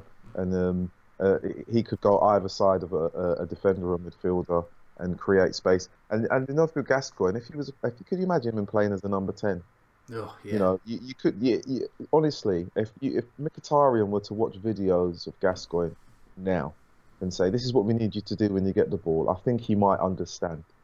Because Gascoigne protected the ball from anyone who came his way once he had it under control. And I think that's where Mkhitaryan's falling down, but let's see what happens. This is a good free kick position, It's gaping out for a top right-hand corner. Where's David Beckham when you need him? We don't need him because we've got Ashley Young. It's 2-0. Come on, God! He puts it in the other corner. He puts it in the other corner, right in the top corner. We said we needed the second goal. Watford are shell-shocked. We're shell-shocked because Ashley Young's on a hat-trick, Rodney. Bloody brilliant. Absolutely top draw. Top corner, top draw. My cocoa now and taking a sip. I raise the glass, sir. I have to say that is a fantastic. God, that is now goal of the season because the dip and the curl on it. Superb. If that was in a Real Madrid or a Barcelona team, they'd be talking about that for months. Oh, it's so good. It is so good. Gomez nowhere. I'm stunned. I'm absolutely stunned. Jose's not. He's like, what are you talking about? Sit down. Woo. I tell you what, he needs to just, next time he gets it, just hit it, Ashley, because you could score the best ever hat-trick anybody's ever seen. At the moment, he's not only on a hat-trick, he's on a world-class hat-trick. And United are winning 2-0. We're in dreamland. Absolutely. This is what. This is why we love football. We're unlucky. Slightly strong in the challenge there, Ashley Young, but you can never say that against anyone, can you? Hold it against them if they're strong in the tackle. You want to get the ball and go. So there you go. I think Mustafa Gaming, I'm with you. Jose Mourinho's reaction is the best bit. He's just not. He's like, what? Just not interested. In a good way. He's just like, yeah, completed it. I knew it. Sally Red Devil says, this is more like it. Happy days. Lewis has always rated Ashley Young. Ashley Young Ballon d'Or. We can't bottle this now. He's got 3. Well, he wasn't given the goal against Brighton, was he? But if he did, he'd have 3 and 2. Sit down, Watford. Young. We just got to keep going. Exactly. A lot of people are saying it. We just got to keep going now because. Watford have got Troy Deeney warming up, and I suppose they're probably looking at a tactical change. In fairness to Watford, Rodney and everybody at home, they've probably been slightly on top. But slightly on top doesn't win football games. We saw that at the weekend. And, you can't... I wouldn't say United have been lucky. I think it's been a very sort of slightly on top Watford performance without creating anything. United have just scored 2 well-deserved, world-class goals. They are the kind of goals that change any team's demeanour, because Watford were playing very, very well. They were posing problems down the flanks, putting the ball in, finding each man in terms of their passing in midfield. But the 2 goals, I mean, you can't blame their goalkeeper for either of them. He must be thinking, this is not going to be my day. He's a good goalkeeper as well. And to be honest, that free kick. The brilliance about that free kick for anybody who just watches football for fun and you don't necessarily know what's just happened there.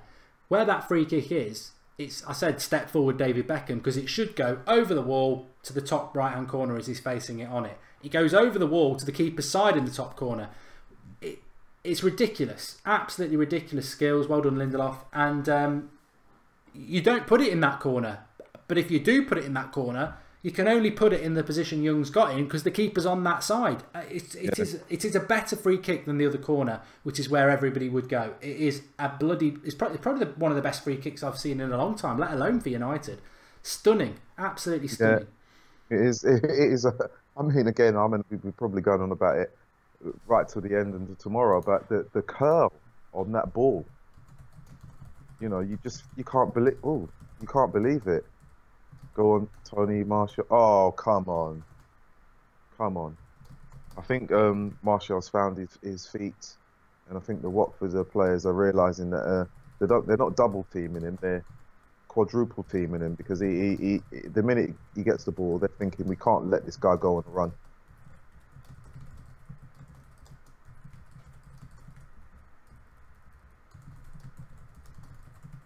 Yeah, it's definitely, the next 5 to 10 minutes has to be composed passing from the United team, bringing on the Watford team and finding space behind their back 4. Yeah, we've only had half an hour. I mean, there's plenty of time left. Yeah. Yeah. Oh. Nice by Martial. And here we go, Lukaku. You've got to get hold of that. Got no one close to him though. The thing is, he's getting the knockdowns, but no one's close enough. Again, that's the moment when you think you need a number 10 or someone slightly more advanced in the midfield is going to come forward and actually be there when the knock-ons come along, because they will come along. Yeah, I mean 2-0. I always think 2-0 is one of the most dangerous results in scores in football, because you get 2-0 up, you think you're flying, but if Watford get the next one, it's like,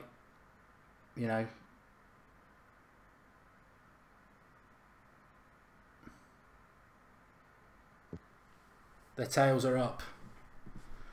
It is a very good performance within the last 10 minutes for Manchester United. I think once the goal's gone in, I think they found their mojo. They've got their rhythm. Oh yeah, Gung-Shi, I'm with you. I think I can't wait to see that free kick back again, because it is. If he scores it from where it is, wherever he puts it, it's a very good free kick from that distance. But it goes in the other corner. That's where you go for. To do Gomez on the side he stood and actually leave him standing still is, amazing, absolutely stunning. And it's technique and skill. You know what? I've said bad things about Ashley Young. A lot of people have. And here we go. Oh, come on! Martial! 3-0! I told you, didn't I, Rodney? I said, put him through, one-on-one. He's going to score. And this is Watford. I've got no sympathy for you. Sit down. I ain't even going to start down that road. But 3-0 in half an hour. Silva's on the side with his mouth catching flies. It's wide open. And Mourinho's on about... He's sat there going, never in doubt. Absolutely never in doubt. Brilliant. Yeah. Brilliant. Yeah, it is. I mean, there's a man who wants to score and looks comfortable complaining on the red shirt. Martial, considering, you know, Lukaku assist as well. The lack of game time that he had last year, fans believe in it, Mourinho believes in him, and there we go. You know, right? And he hits that. Sorry, Rodney, you're breaking up a little bit, so I can't actually hear for what you're saying. But the brilliant thing about Martial there is it looks so easy. Yeah. Because he just passes it in. He's outside the box when he hits it. He's outside the box when he hits it. That's how good a finisher Martial is, because he's outside the box and he just passes it in the goal. Again, you might not understand the brilliance of that finishing because Martial makes it look so easy, but he's outside the box in a one-on-one and he hits it. Brilliant. Brilliant finish. And is it game over? I want to revise my prediction. Well, I'll tell you what, Rodney, when you're having your cuppa at half-time, Ross is coming on, and I said I wanted him on because he said he didn't think Watford were any good. And he's going to have his 10 minutes of glory, I think, because I don't think anybody predicts that we'd be 3-0 up in this game at half-time. Well, I did see a tweet from Jurty. He'd done a prediction for all the scores, and he had Watford United 1-1. And I couldn't believe it. I said, no, come on, we need 3 points. But, you know, these things happen. But 3 great goals. I mean, everyone will know I'm a massive Anthony Martial fan, and you know, I put my hands up at the weekend. He didn't play very well. I was very, very happy that he played tonight, and we were talking about it before the goal, about 20 minutes ago, saying I really hope Martial just gets a one-on-one chance when he's up front, because he'll score it. And I wouldn't even call that a proper one-on-one, because he's got a defender right next to him and he hits it before he's even in the box. But never in doubt. And I just think, you know what? I'm really pleased that he played badly at the weekend, but Mourinho played him tonight, and then it just shows you. You know, last season I think Martial would have been on the bench tonight, but he plays him and he scores. And you know, he will have games where he's not fantastic because he's 21 years of age. I mean, but he's there. He's done it, and he's on the left hand side, and he's taken the ball in. It's taken a rugby tackle to bring him down. He's on fire tonight. Well, I think early days still, because we've only had 35 minutes. Stolen. He's done it again. This is lovely play by United. My gosh. Oh. It's still early days at 3-0. With half, you know, we need to get to half time. You know, football's a funny old game, but I'm not going to say game over yet. If we're at Old Trafford, I would, but we are away from home, so it's still early days. But if it continues the way it is, and even if it finished 3-0, I think a lot of the Mourinho doubters will have to sit up and, you know, applaud the change in formation, applaud the formation, like I say, applaud the players and the manager, because it's been, you know, Ashley Young's not going to score goals like that every week, but it's exactly the right performance at exactly the right time for United, and hopefully it continues. I mean, there's a picture of Rashford and Zlatan on the bench, and you're just thinking, if that's our plan B, the plan A is going so well, you really, as a Watford team, don't want those two to come on, do you? No. I mean, we saw a little bit of this on the US tour, and we saw it away to CSK Moscow. I think it was, I can't remember whether it was Lukaku and Martial or Rashford and Martial, but I do like Martial in the front two. Brilliant play. Brilliant play. Now Watford, their heads are dropping, aren't they? You know, good team or not, try and come back from 3-0 down, very, very hard. And Lindelof has been fantastic, BT Gaming. Well, he's actually, this, like you said at the beginning, I think this is the game where he needs to make his mark, and people will sit up and take notice. His interception there was fantastic. Used his body strength. I mean, I'm not in the minority when I say this, because I know a lot of people have as well. And Spurs are losing 2-0 as well to Leicester. It's getting better and better. But I'm not in the minority when I say this. But for me personally, and I know some people will agree on bits, some or none of it, or all of it. I didn't turn against Lindelof at the start. I said give him time, and people were like, rubbish, Linda flop, this, that and the other. I said, look, I remember Vidic, and you know, I also know that Lindelof's far better than what he was playing for us at the start of the season. He's playing fantastic for the second game in a row. Martial, I think most of us love him. I love the fact that he's got that chance, and it's a brilliant finish. And you know, you need players like that who can finish. And and 3-0 up in a game that I personally, Arsenal's another game at the weekend, and we've got to win this one first. But this was the one that worried me because it's the first step of the three. It's if you fall at the first hurdle, it's like the second and third hurdle become irrelevant. So first big test out of the 3 big games we've got coming, and we're 3-0 up at half time, hopefully. So we're in dreamland. I never would have sort of been greedy enough to hope for this. I would have took 1-0. So again, another Lindelof interception. Fantastic. Yeah. Stunning. Really, really good performance. Decent cross in. Chip it to the far post. Yeah, a bit lazy, that cross. Oh, not good enough.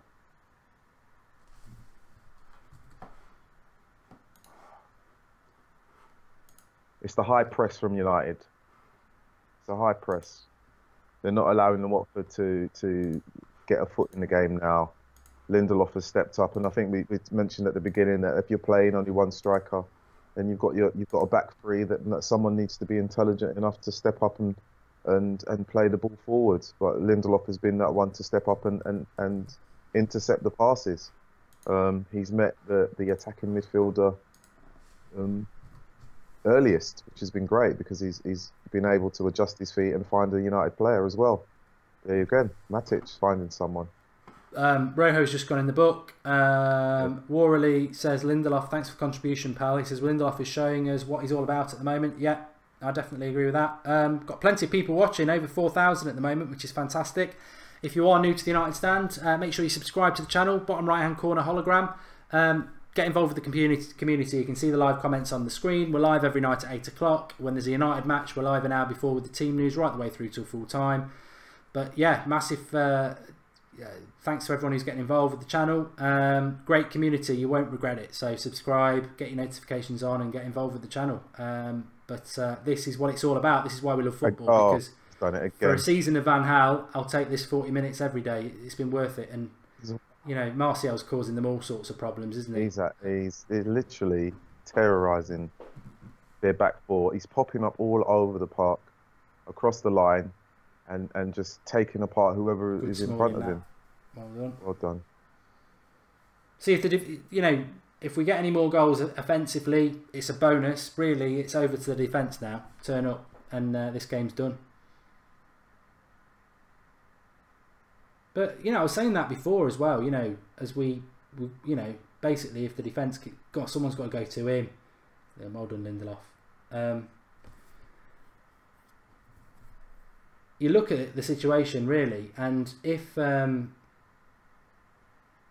wasn't for Smalling's or Lindelof finding form or Rojo getting himself back really fit, Smalling gets a lot of stick.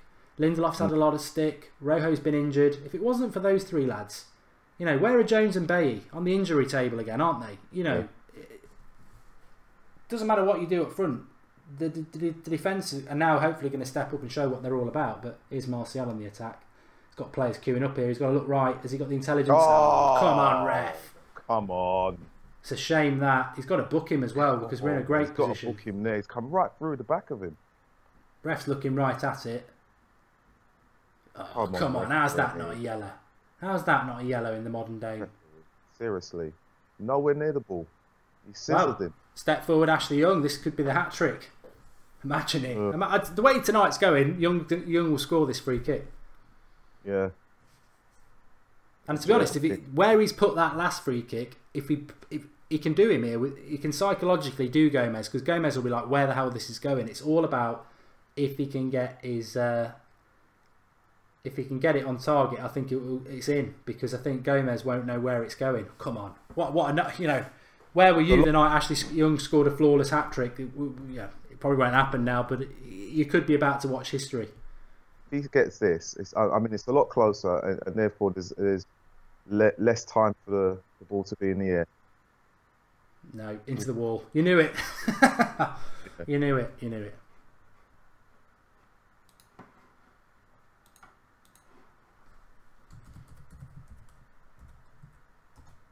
Yep, it's last 4 minutes. We need a controlled end to this first half. We'll see United through with a clean sheet. Oh, they've given handball, it looks like, against Lindelof. as he goes to control it down the line, but I don't think it is. But it's a good Watford the chance to put the ball into the box. Oh, it's a bit harsh, isn't it? Giving a red card for that. Not a red. I mean, no one's had a red card. Chill. Did he get a yellow card for it? He might have got a yellow, which is shocking if he did, because the free kick, the tackle wasn't given a yellow. It's a long way out, this free kick. Hopefully we could get something on the break if we could pick up the... Holden Smalling again. Ball. Here we go. Oh, go on, Lingard. First touch of a brick wall there. He could have been in. That's so heavy, it's unreal. You needed a... I get the feeling Marco Silva's not very happy that his reputation is in tatters at the moment, because Pep's rolled into town and blasted him, and now Mourinho's rolled into town and blasted him in the first 45 minutes at least. And you know, it goes back to what we were saying. All those few people, oh yeah, I'd love Marco Silva at Old Trafford. You know, early days, he's got to do it for a few years. Yeah, well, if Watford go on and win something like a League Cup or an FA Cup, then I can understand why people will say that. But we've been down the road where we've taken managers off of you know, their lack of trophy winning, and we only got to look at David Moyes just to see what happened there. So let's see what Michael Silva does first as a manager somewhere before we talk about him being Old Trafford bound. There you go, Pogba. He should have stayed on his feet there. Yeah, lucky. Get to half time, keep a clean sheet, and that'll do. That'll do. Yeah. I mean, even with the goals that have gone in, I would still say that Lukaku hasn't necessarily probably had his best 45 minutes. No, I'd agree with that. I mean, it's hard to be negative on a... Well, it's hard to pick out negatives on such an amazing first half, but actually, you know... I mean, for me, it's not necessarily a negative. I think there definitely has got to be a feel-good factor on the pitch with the United players now, and you'd want him to be a part of that. And for me, I think he's got to be looking at thinking, can I get involved and be part of the goals? Well, that's better for him, to be fair. Good running here, to be fair. There you go. And he leaves it behind. He's still got it. Good shot. Lingard. Lingard. Oh, what a save. Should have been 4. Bloody hell. That would have been unbelievable. Great run by Lukaku, just when we're criticising him. Yeah, exactly. Drives forward, hits it with his right foot. Gomez makes a good save, and Lingard probably should score. High into the roof, actually. He's got probably to go should high. score, but Gomez makes a cracking save. He really does, but Lingard should score. He's got to score there. Professional footballer, got to score it, but worldy save really from Gomez, but could have been 4. Could have been 4. We're not moaning too much. Should be 4, but you know, we're happy with 3. See if anything happens from the corner. I don't like his corners. They're just looping and slow, aren't they? Yeah. I tell you, for me, the 2 best corner takers that I've seen, I really like, and I say the 2 best. Cruz at Real Madrid. Yeah. I mean, when he takes, it's like literally precision. And Ozil, it must be something they practice on day in, day out. Oh, Ozil's got a very good, very good technique. Yeah, so not to say, you know, transfer window rumours another time, but when you're looking at potential crossers, there are 2 players. I still think you drop a number 10 into this side, and United are even better than the 3-0. You know, we were talking about that. Oh, Lingard's just been sent back to Sweden there by Rikarlsson, but Smalling. Well done. Oh, was that Smalling? Yeah. I think Smalling, over these last couple of months, where would we be without him? Because, you know, Jones and Bay... Pogba said, I'll show you the Brazilian way. Yeah. Jones and Bay, for me, as good as they are, I think you can't trust them. You can't trust them. No. Jones, you know, he's done really well, but he's a squad player for me sometimes. And this is not to say anything against him, because he's played really well this season. But anyone that complains about any kind of comments against him has to realise, for the past few years, a lot of United fans would have said he isn't good enough.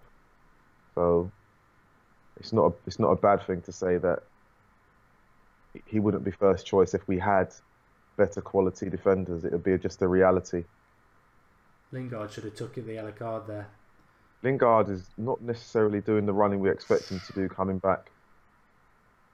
Ooh, Oh, see, nearly. I personally think Lingard should have took his legs on the halfway line and took a yellow for the team there, because it's worth it not to let them score just before half time, and they nearly did hit the bar. Yeah. I think De Gea's probably got it covered anyway, but I think he's let that go. I think it's above the goal anyway.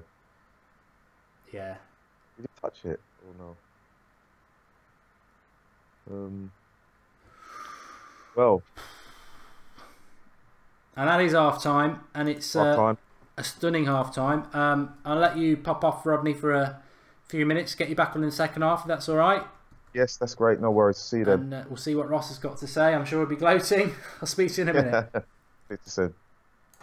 So, 3-0 to Manchester United. If you know what were we worried about? We built it up. Massive, massive game for United. And Watford started off really well. Probably shading it out of nothing. Ashley Young, super goal. Free kick. Stunning free kick. And then Martial doing exactly what Martial should do. Vladimir Stroganov says Lindelof versus Richarlison, 10-1 to Lindelof. And you know, when you look at the teams at the start, of course United are the better team, but we've watched United week in, week out, and we never know which United are going to turn up. And I don't think Watford have been bad, I just think United have been ridiculously clinical. But here's the man himself. You said in the preview, we were live an hour before kickoff, as we always are. Ross was like, I wish people had shut up about Watford. I've got no concerns at all. I said, I've got to get you on at half-time anyway, but definitely come on at half-time, because you're either going to be smug or look foolish. And fair play, lad. You're in the smug chair tonight. Yeah, I've been helped out by Ashley Young, though. I mean, give that man a Ballon d'Or. I mean, it's been unreal. The whole team's been unreal, actually. Faultless performances all round. It looked like we started slow. But it's amazing what difference a goal can make, and we just look at absolute ease, and yeah, what a fantastic half, and that's what we should be doing though. You know, it's nothing. It shouldn't be a surprise. It is Watford. You know, like I was saying in the preview, they ain't Real Madrid. They're not Barcelona. It's Watford. We should be turning teams like this over. So, and I'm pleased. You know, and for me, I said it in the preview again. This formation works for so well. We just look so composed and balanced, and I really like it. Yeah, I mean, Young's goals, we could watch them back, and I'm sure we all will be watching them back at half time and after the game, hopefully after another great result, and hopefully there is a match of the day tonight or something somewhere. But to me, Young's goal were great, and Young's doing a great job for us at the moment, but Young won't be here in 2 years' time. Martial will, and Martial didn't play well at the weekend. I'm a massive Martial fan, but I was saying to Rodney in the first 20 minutes, I really hope he gets a chance, because Mourinho seems to judge Martial on assists and goals, and I really hope he just gets a chance. And again, a bit like Young's free kick, which everyone's saying great free kick, but I hope everyone understands it was a world-class free kick, because he actually beat him on the side that the goalkeeper was stood, which is virtually very, very hard to do. But the great thing about Martial's goal is when he gets in a situation to shoot on goal, Ross, 9 times out of 10, he makes it look ridiculously easy. But he passes that into the net from outside the box. Lukaku, we saw him one-on-one against Newcastle, didn't know what to do, just smashed it. And, I remember you saying you're quite critical of that. There's no technique, there's no flair, he just smashes it. Martial, it's not really a one-on-one, he's got a defender next to him, but he hits it before he's even in the box. And beats Gomez. Forget about it. Completed it. It's like someone handed him FIFA and he's been playing it for 2 years. He's walking away. Easy. Forget it. Sit down. Makes it look so easy. But that's not easy, that finish from Martial. I thought it was, not as good as the free kick or the goal from Young, but a very, very good finish because he makes it look so easy. Yeah, he's such a good finisher, isn't he? And I've seen that finish from Martial countless times in the same bottom left-hand corner of the net. Every time he sticks it in there. Unreal. He's an unreal finisher, you're right, because he hits it so early, and that really catches goalkeepers unawares sometimes, because they want to run out want to close down the angles, but if you catch them while they're mid close, they can't even dive. They're just absolutely stood stranded, and that's what he does. He catches them so early, and he knows what he's doing. And that Jesse Lingard chance at the end, He should have I know scored. it's a good. Yeah, I know it's a good save. But if that fell to Martial, you'd be looking at 4-0. That's the difference for me. And even that Lukaku one at the edge of the box. I mean, it's another one of them Lukaku where he hits it. It was a good strike. But again, Martial has like a faint touch where he just puts it straight. It's brilliant to watch, and you're right. That is probably the biggest positive. Well, actually, there's so many positives in that half. Rojo's playing well again. Lindelof's actually been brilliant positionally. He's had a couple of stupid little mistakes that he's made, but positionally he's been phenomenal. I think Smalling's been brilliant as well. I could get used to this, Mark. I could get used to this. Just everyone's brilliant, mate. Haydar Hamad says, young Aldino. I mean, you know what? It's very rare that the United Stand community, Ross, me, and everyone gets things totally right. But it is, Martial, massive fan of Martial, and taking nothing away from Rashford. I do like him, but I prefer Martial. Lindelof, never turned against him. A lot of people did. I don't think many people on the United Stand community did, because we kept drilling home. Vidic. Vidic was terrible when we signed. And that tackle sort of could be the tackle that 10 years time we've got a legend at the club and we say, remember that tackle against Brighton. Good performance tonight I still disagree with you, Ross. Watford are not a terrible side. They were slightly the better team before the goal without really creating anything, but we hadn't either.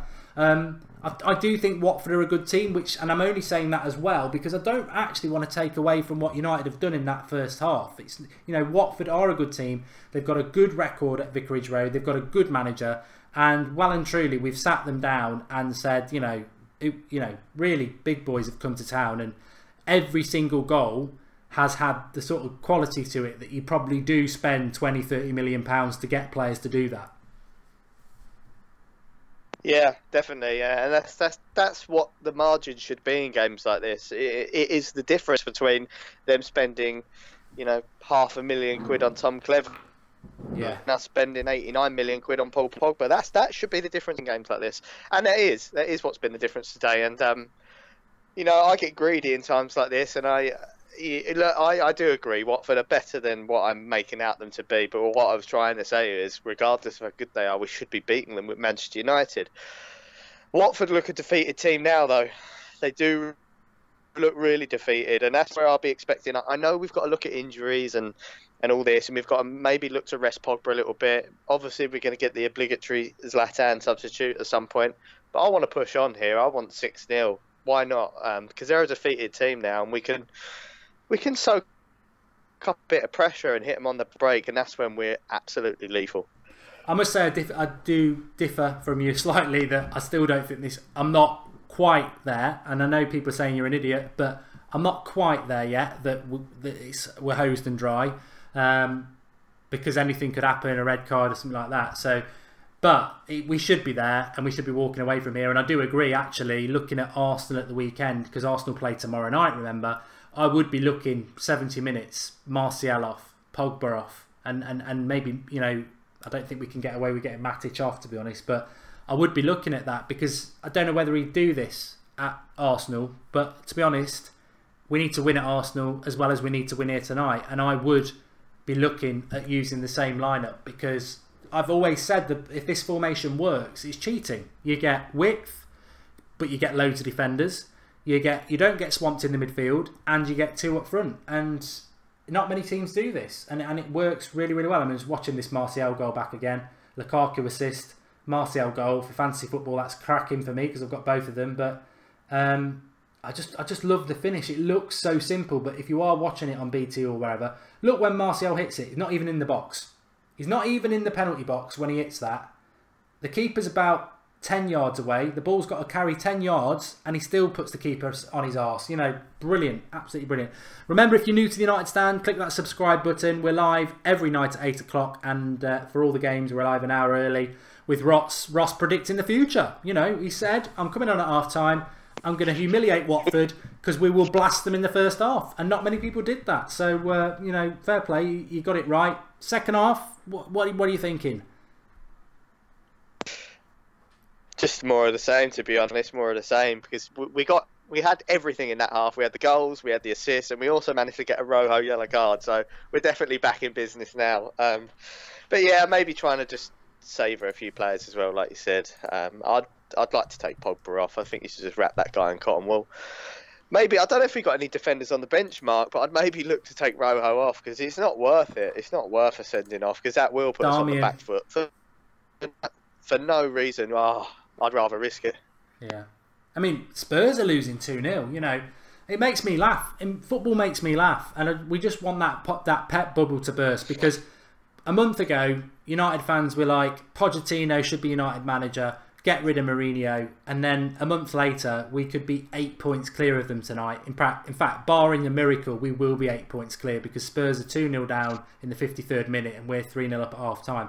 So tonight, with the same games played, we could be 8 points ahead of Pochettino, who never wins anything, and people a month ago were saying, I want Pochettino over Mourinho. You know, I'm not knocking Pochettino, but, you know, patience is a virtue, and United are progressing. And again, I mean, I know you got to go, Ross, but I suppose. Let me just read this. Jose Castro, thanks for the contribution.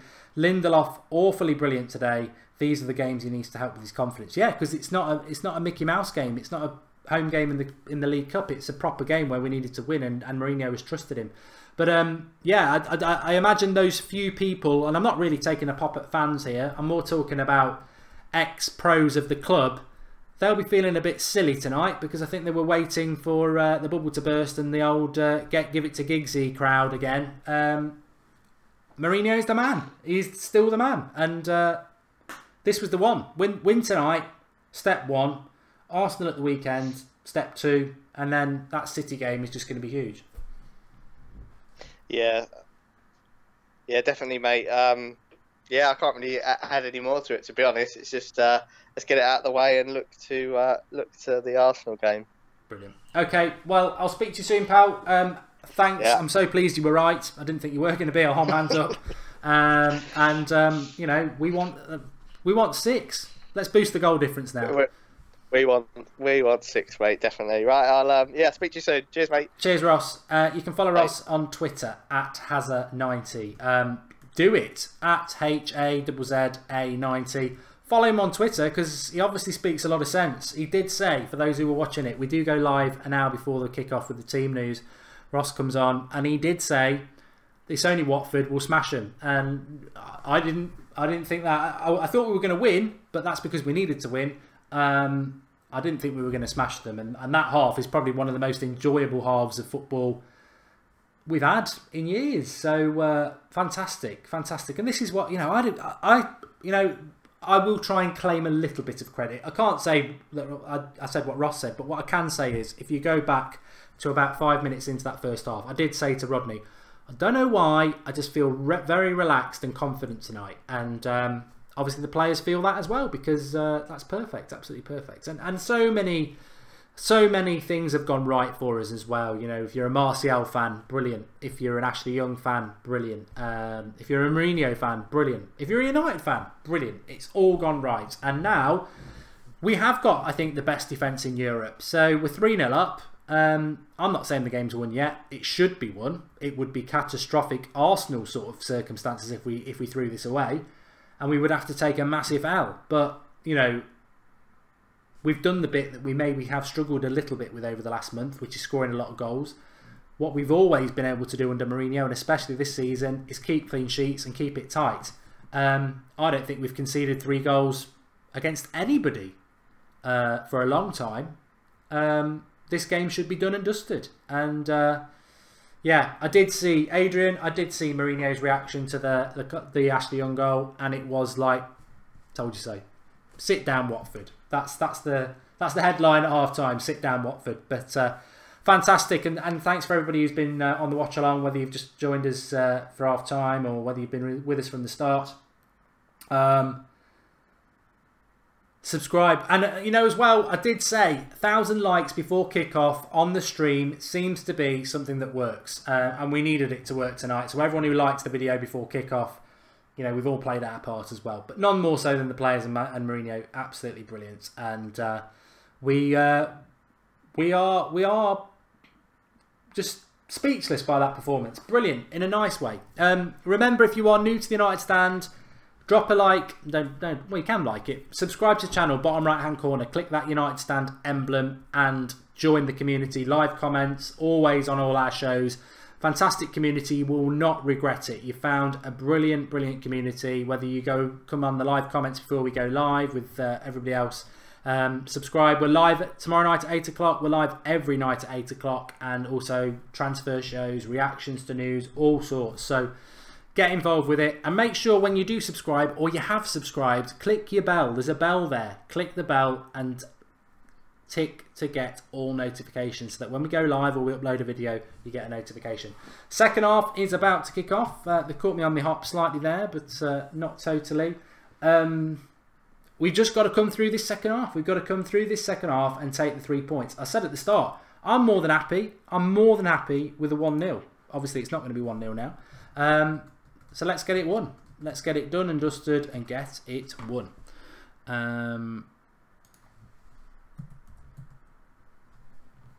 When Arsenal were 4-0 up, weren't they, at Newcastle? That just keeps coming into my head for some reason. But, you know, that shouldn't happen because we don't do that.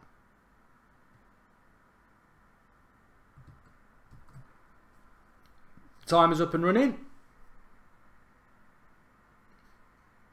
No changes for United, as you would expect. Rodney, can you hear me? I can't hear you. Are you there? Can you hear me? Yeah, can hear you now. Yeah, great. Okay, brilliant. Sorry about that. Feeling good. Feeling good. Yeah, yeah. I mean, I'd happily end it now. I know some people would like us to go and win 4, 5, or 6, but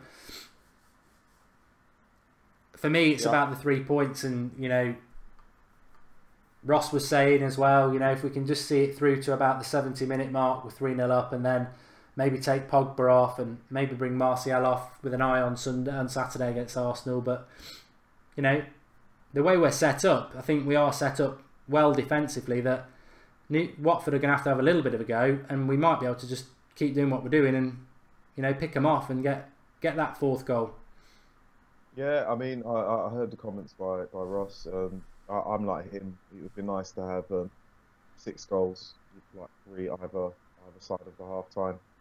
But that's just me thinking about the other team across the way and the number of goals that they've scored this season. So, I mean, if we're, you know, not closing the gap, if they continue to win, or at some point when they do drop off, we'd like the goal tally to be considerable in our favour as well. So when we can score more goals, we should.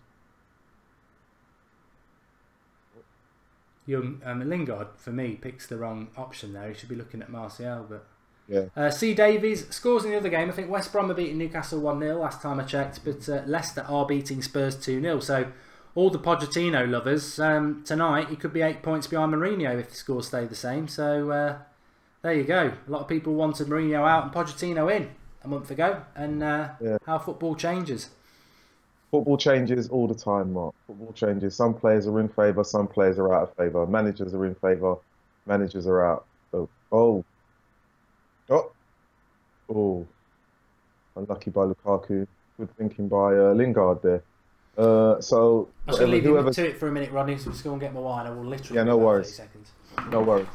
I mean, for those who wanted Pochettino in, it's not to say that Pochettino's a bad manager, but like Manchester United a few games ago, and like any other team, Spurs are having a bit of a bad time. So he might not necessarily be flavour of the month. And with Marco Silva currently looking at his Watford team 3-0 down, again, some people are having to second guess or reevaluate what they're thinking about him as a manager.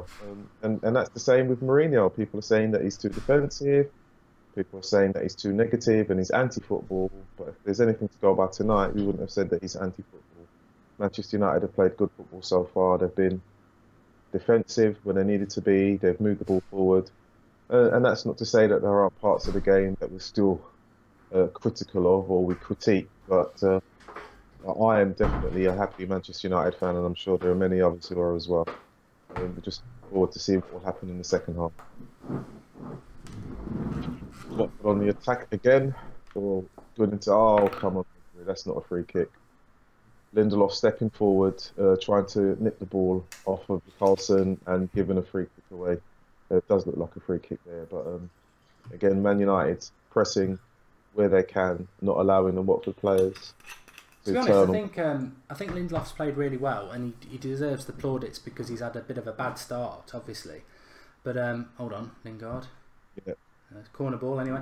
I actually think if Lindelof hadn't had that bad start and he'd just been playing every week like Smalling is, we'd all be saying Smalling's the better player, because I think Smalling has been the better defender tonight.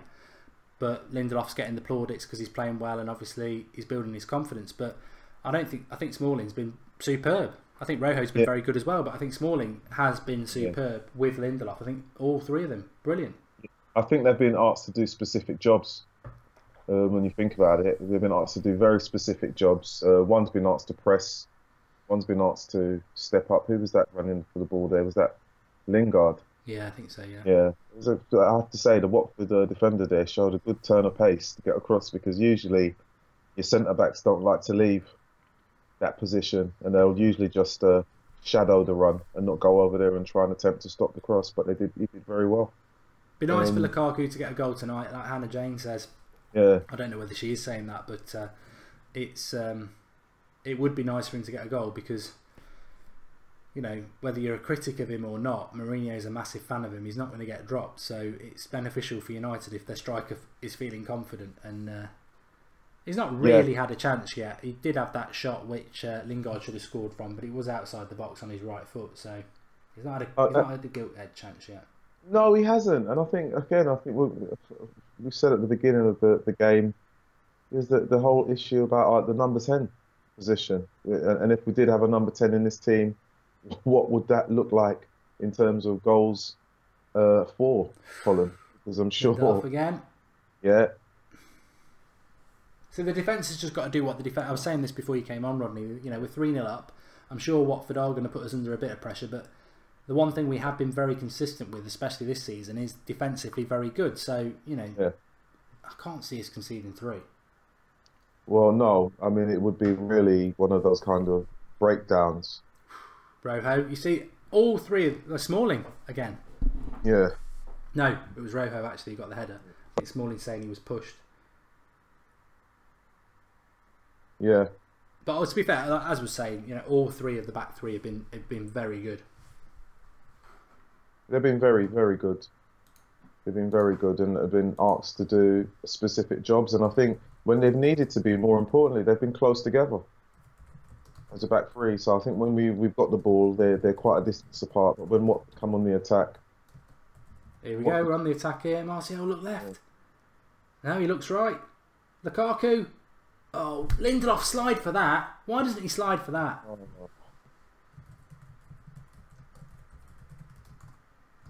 Not good. I don't know. Maybe it was a bit like the Gaza 96 moment where you think he's got to get on the end of it. But I think we'll watch it back now. Lukaku's probably offside, and I think Pogba was the move. But I think a striker gets that. I think Lingard's not a striker. No.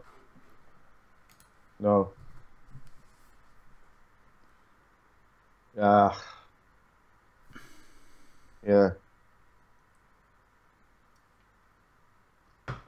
Anyway, the good thing is 7 minutes of the half have gone, so we're 7 minutes closer to full time, and actually it's not really.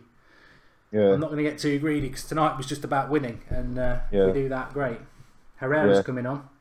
Yeah. Oh, I have to say that Lingard pass. Lingard actually did have blinkers on there because Pogba. That looks a bit of a quick substitution for me. I'm a bit concerned about it. Matic. Okay.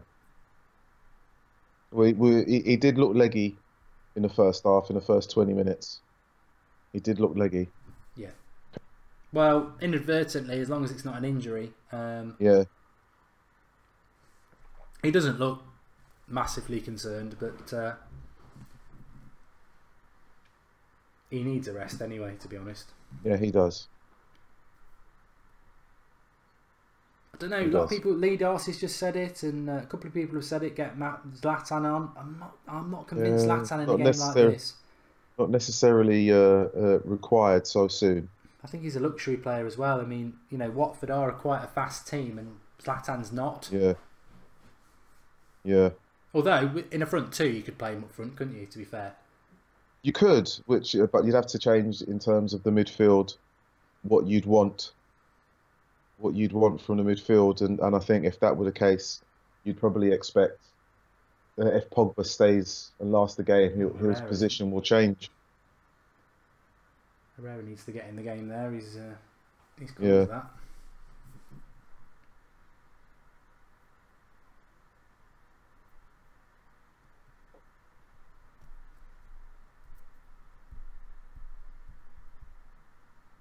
Yeah, Parney and Matic has gone off. He obviously did take some sort of knock. Herrera's on, but he walked off. I don't think he looks... No, he had a slight limp as he was going off, so... He certainly can't afford to lose Matic or Pogba.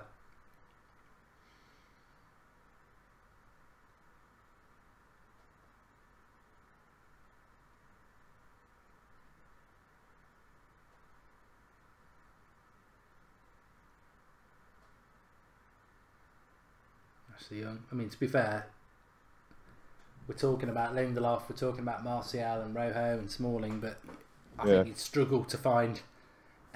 Surely Ashley Young's got to be man of the match, to be fair.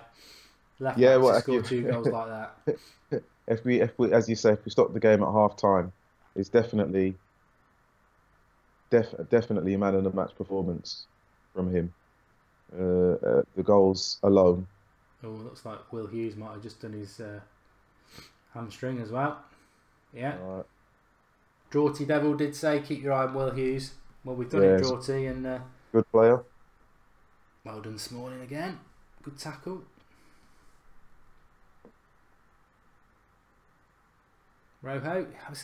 This is what all 3 of them have come to the party tonight. Rojo, Lindelof, and Smalling have been. They're literally within 5 to 10 yards of each other when the ball goes wide. Jonathan Garbutt's made a contribution. He says, would love some of the defence enhancing drugs Lindelof has taken today. Absolutely top class.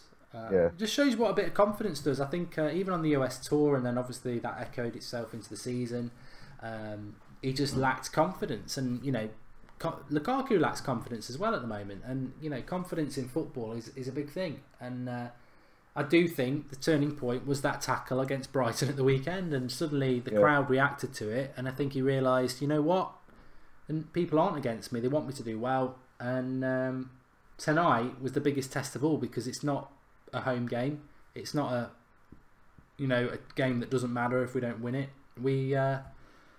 Massive game against an informed team, and he's been trusted to play. You know, we could easily have played the back 4 with Smalling and Rojo, and also the right-sided centre-back Lindelof, and Watford's most dangerous side is the left. So if he comes through this unscathed, as Lynn Hall says, defence excellent tonight, if he comes through this unscathed, I mean, massively important. Massively important. I've had to change rooms when I'm viewing the game, Mark, so I'm watching it on my tablet, so I'm probably about a minute or so behind. No worries. Yeah, but it looks. I'm watching a substitution happen with Hughes, so I don't know. You're not far behind at all then, because that's just happening there. So I think they made a double substitution. They've took Prudhomme off, who's massive, and really Will Hughes. Well, they're probably worried about the pace if they're going to take Prudhomme off, because I think they're probably worried about the pace down the middle so far. What I would like to see happen again in the next 20 or so minutes is Martial pop up in the different sections of the back 4, because he's given all 4 of those defenders a real headache. He's not stayed still for 1 minute. He's been on the left, he's been central, he's been on the right, and I don't think they've known how to handle him, which is a mark of his development as well, because I think there would have been a game where he'd have taken a couple of kicks and a tackle, and he would have been frustrated and probably lost his head for a moment and disappeared out of the game. So he's been on it from the very beginning. I think this game reminds me of many games when it's like you get a massive score at half time and everyone thinks, oh, it's going to be another 3 in the second half, and actually Watford are like let's have a tentative little go, but we don't want to get embarrassed. And then United are like, actually, we're just ecstatic to come here and win. And you might find that it might finish 3-0 or 4-0 or 3-1. I don't think there's going to be loads of goals in it, because I don't, Watford damage limitation. United, maybe looking at the weekend, we don't need to overexert ourselves. Well, it's strange if you have that kind of, if you think that actually happens in games where players go, we'll wait and we're thinking about the next, thinking about the next game, instead of just actually considering the game in front of them now and saying we'll score as many goals as we can now, and the next game will take care of itself.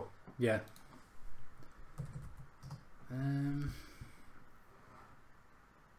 Yeah, it looks like Spurs are definitely going to lose 2-0. Well, at least it's not at Wembley. Yeah.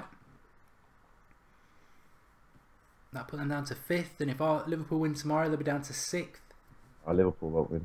If Burnley win, I think Liverpool will beat Stoke, don't you?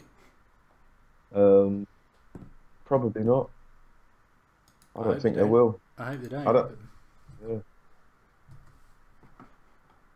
Like I said, Mark, I mean, this is the kind of game if United had lost or was losing, we'd be all pulling our hair out, and then all of the top other 4 clubs don't get a result. So far, Spurs aren't getting a result. And I think Liverpool going to Stoke. Is it at Stoke, Liverpool's game? Yeah, but the thing is, I think Liverpool always do perform a little bit better away from home, because teams don't sit back, do they? And they're although if anyone's actually interested in Liverpool, I've had it on good account today that Sturridge is forcing his way out of Liverpool, and he's going in January. Apparently he's so unhappy he'd go to Southampton, which is Liverpool reserves, but he's going in January apparently. So let's see if anything comes of that, because obviously I'm not a Liverpool fan, but I have heard that today from somebody who's convinced that it's reliable. Well, I don't know whether to think ill of the man or say well done, because do you really want to leave Liverpool and go to Southampton? Is that a step up if you're the England striker? Or to be honest, I'm no Liverpool fan, but Sturridge would infuriate me, because he's a very talented player, but he's the sort of player that it seems he gets a paper cut and he's out for a month. And we moan about Phil Jones being injury prone, and it does annoy me, and Eric Bay's starting to annoy me a lot, but I've got no question that they aren't, they're not soft players. I just think they are injury prone players. Whereas with Sturridge, I think it's a bit, he is a bit of a bubble wrap player, and he's like, I might be totally wrong, but he just strikes me as the sort of player that mentally, and I think it's been said by some of his managers as well that if there's anything slightly wrong, he won't play. Oh, well, I mean, I think that was what here we go. Said. Cut back too much, Lingard. I'm behind, so I haven't seen that yet. Is that a free kick? Free kick from Pogba? It was just United getting in down the right, and Lingard couldn't sit back behind Lukaku. Yeah. Good build-up play up until then, but Lingard, he's done okay. I think if this was, I'm not sure you can play Lingard against Man City. Let's put it that way. No, I think we need a slightly more intelligent player. I see what you mean.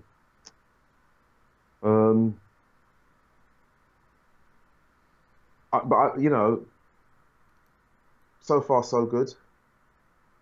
Man United are still creating chances, and I think they'll probably still create more chances. The thing is, with the substitutions that possibly happened for Manchester United, is that at some point he'll probably take off Rashford. Martial, and bring on Rashford. Yeah, I would. I don't think Martial. It's one of them games where actually I wouldn't care, because I'd be thinking, if he's taking him off after 70 minutes, that probably means he's going to start against Arsenal. Yeah. And I think Martial's made for an Arsenal sort of game, and also he's actually played really well. So normally I get frustrated when Martial goes off. In fact, I think he might have just cut his 63 minutes. He might be doing this. So I think Martial would be actually quite happy with his own performance and the fact that he's got a goal. And I think if he were to, if players do think ahead, he would be walking off the pitch thinking, I'm definitely starting on Saturday. or Sunday. I'm not even sure when the game is. It's escaped me. Well, he's coming off very early, I think. Yeah. Well, if he's going to change the striking formation, I mean, at some point he'll probably bring on. If he doesn't bring on, he doesn't look happy there, but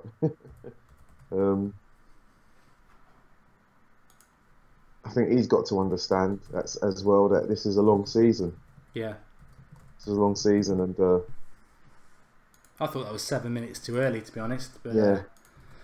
Luke has made a contribution. He says, "What a game! 4,000 people watching this channel has truly come a long way. You're a legend. Keep up the great work, United Stand Army." Thanks for that, Luca. Thanks for everyone who's getting involved with the channel. Remember, if you are new, subscribe and get involved with the community. We have got a fantastic community, as has been proved over some big events over the last couple of weeks. The 24-hour stream, and you know what you all did, that was fantastic. And you know, tonight has been fantastic for a different reason, because we're all collectively 4,000 of us, or just under that, watching one of the best performances I've seen from United in a long time. Away from home, you know, we've had some good performances at home, obviously, especially this season. But to do this away from home is impressive. And you know, as much as Ross said Watford are crap and we'll beat them, I disagree. I think Watford are a good team, and that makes this even more impressive.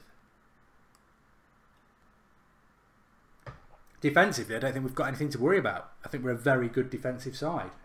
He's got to let the ball go there. He's got the free kick, but he's got to let the ball go earlier.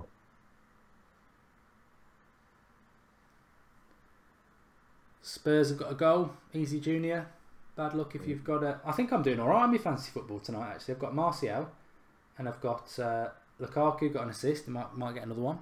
De Gea in goal, obviously. Vardy, I've got him up front. So, looking good so far.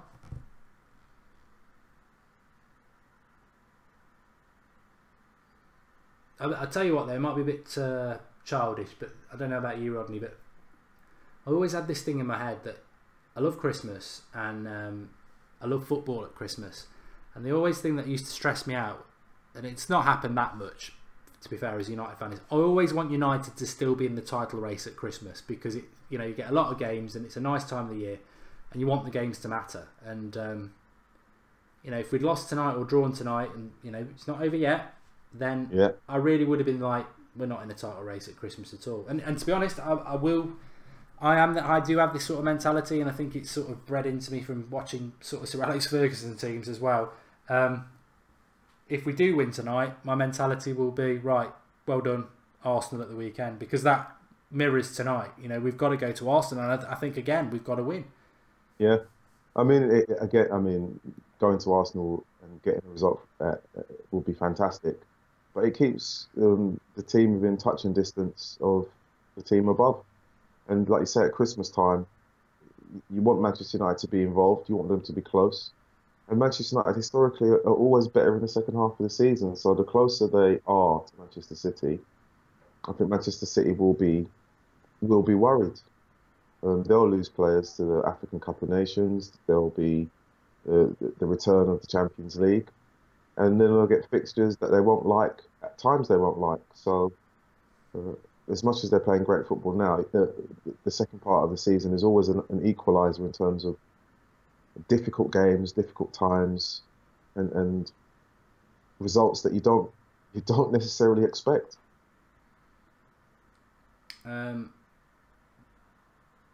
Good defensive there. Troll and Dump says, "How's Lingard done?" I'll leave that to the live comments to answer. He's still on the pitch. Someone said it would be nice to see James Wilson get a sniff at some point. I thought, is he still at the club? He is. He scored a couple of goals in the... they don't call it the reserves anymore, do they? But whatever they call it, he has scored a couple of goals. He's still at the club. He was named in the Champions League squad, actually. Right. But never to be seen. No, I don't think he'll be doing anything, to be honest. Oh.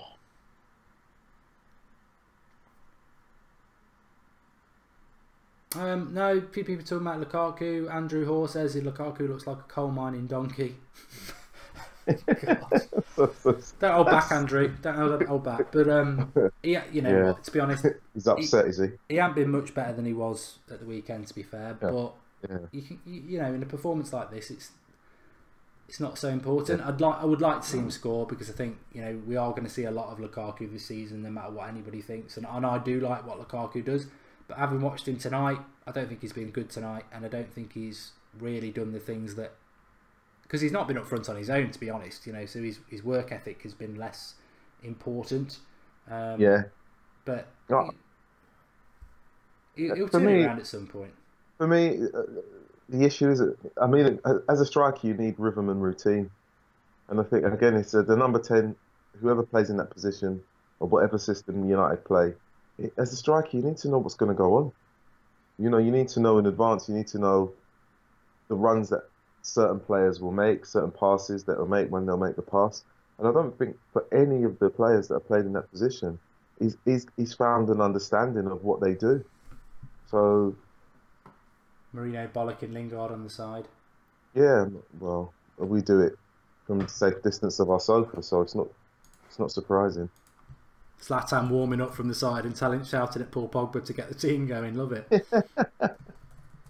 Yeah. Yeah. How can you not like Zlatan? How can you not like him? Well, if you're Pep, then yeah, honestly, you're Pep's Pep. But how can you not like him as a player and a man? I just wish we got him probably 6 years ago. I think that's the thing, because I think he does get the United thing, but you know, age catches up with everybody, doesn't it? I think he's one of those strikers that when they joined Manchester United, I think they realised themselves that wherever they were playing before, that they should have maybe left the club sooner and experience. And another striker, obvious Swedish striker, Larsson. Yeah. Too many years playing Scottish football.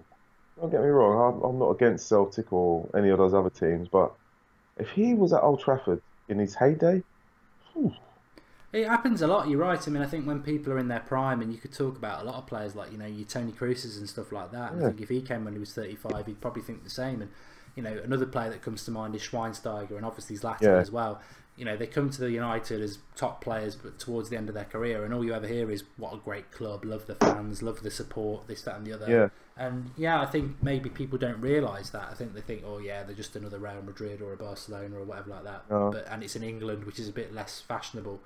Then they come and they realise, you know, this club isn't just a football club. It's way more than that. And it is in itself an entity, a family that goes far beyond the stadium walls. Yeah. And we see it on here, don't we? You know, you know, with all due respect, I do it on the Watchalong about 20 minutes before kick-off. Where are you watching from? What's the time? You've got people in India and it's like 1 AM. You've got people in Australia and it's, you know, depending on what time the kick-off, middle of the night. America's the same. And it's just a huge globally supported club, which, you know, people globally support a lot of clubs, but United's just a bit different. It's got a different feel to it, and there's an understanding. I think once you support United, but then you understand the history, what it's all about, and then it just takes you to a different level. It does. It does. I couldn't see myself. You know, I like American football. I don't necessarily understand it, but I couldn't see myself getting up at 3 o'clock in the morning to watch one of their games. No. You know, as much as I say I like it, I'm not. No, and we, you know, to fair play to the worldwide fans who get up at that time to do it. I mean, we do it in, you know, in the summer tour, like US tour, we were getting up at 2, 3 in the morning to watch, you know, United playing a pre-season game, and I don't think many Liverpool, Spurs, Chelsea, Arsenal fans do that, but it's not a chore. It's not just because we've got the United stand. I actually want to get up and watch United, even though it's a meaningless friendly in America. You want to do it. You want to be part of it. And here we go. Oh, that's Pogba over the bar. Probably should have scored. I don't know who took the cross, actually. I think it might have been Herrera. Not far off.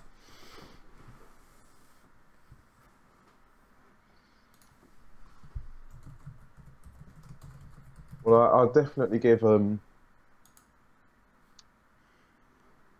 defenders, the centre backs, if we were doing scores, a 7.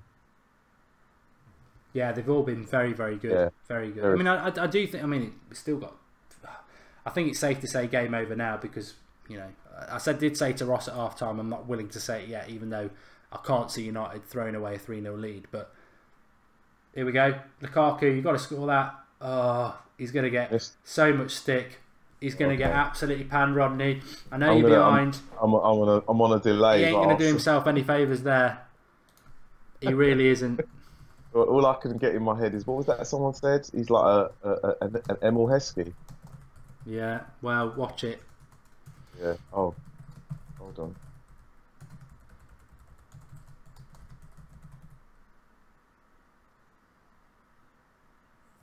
Oh, you are kidding me. See what I mean? You are kidding. No. Are you serious? It's not good for you. That worries me. Not, I don't mind Lukaku, but what worries me about that is that he's got to just put that away. That's lack of confidence, that is.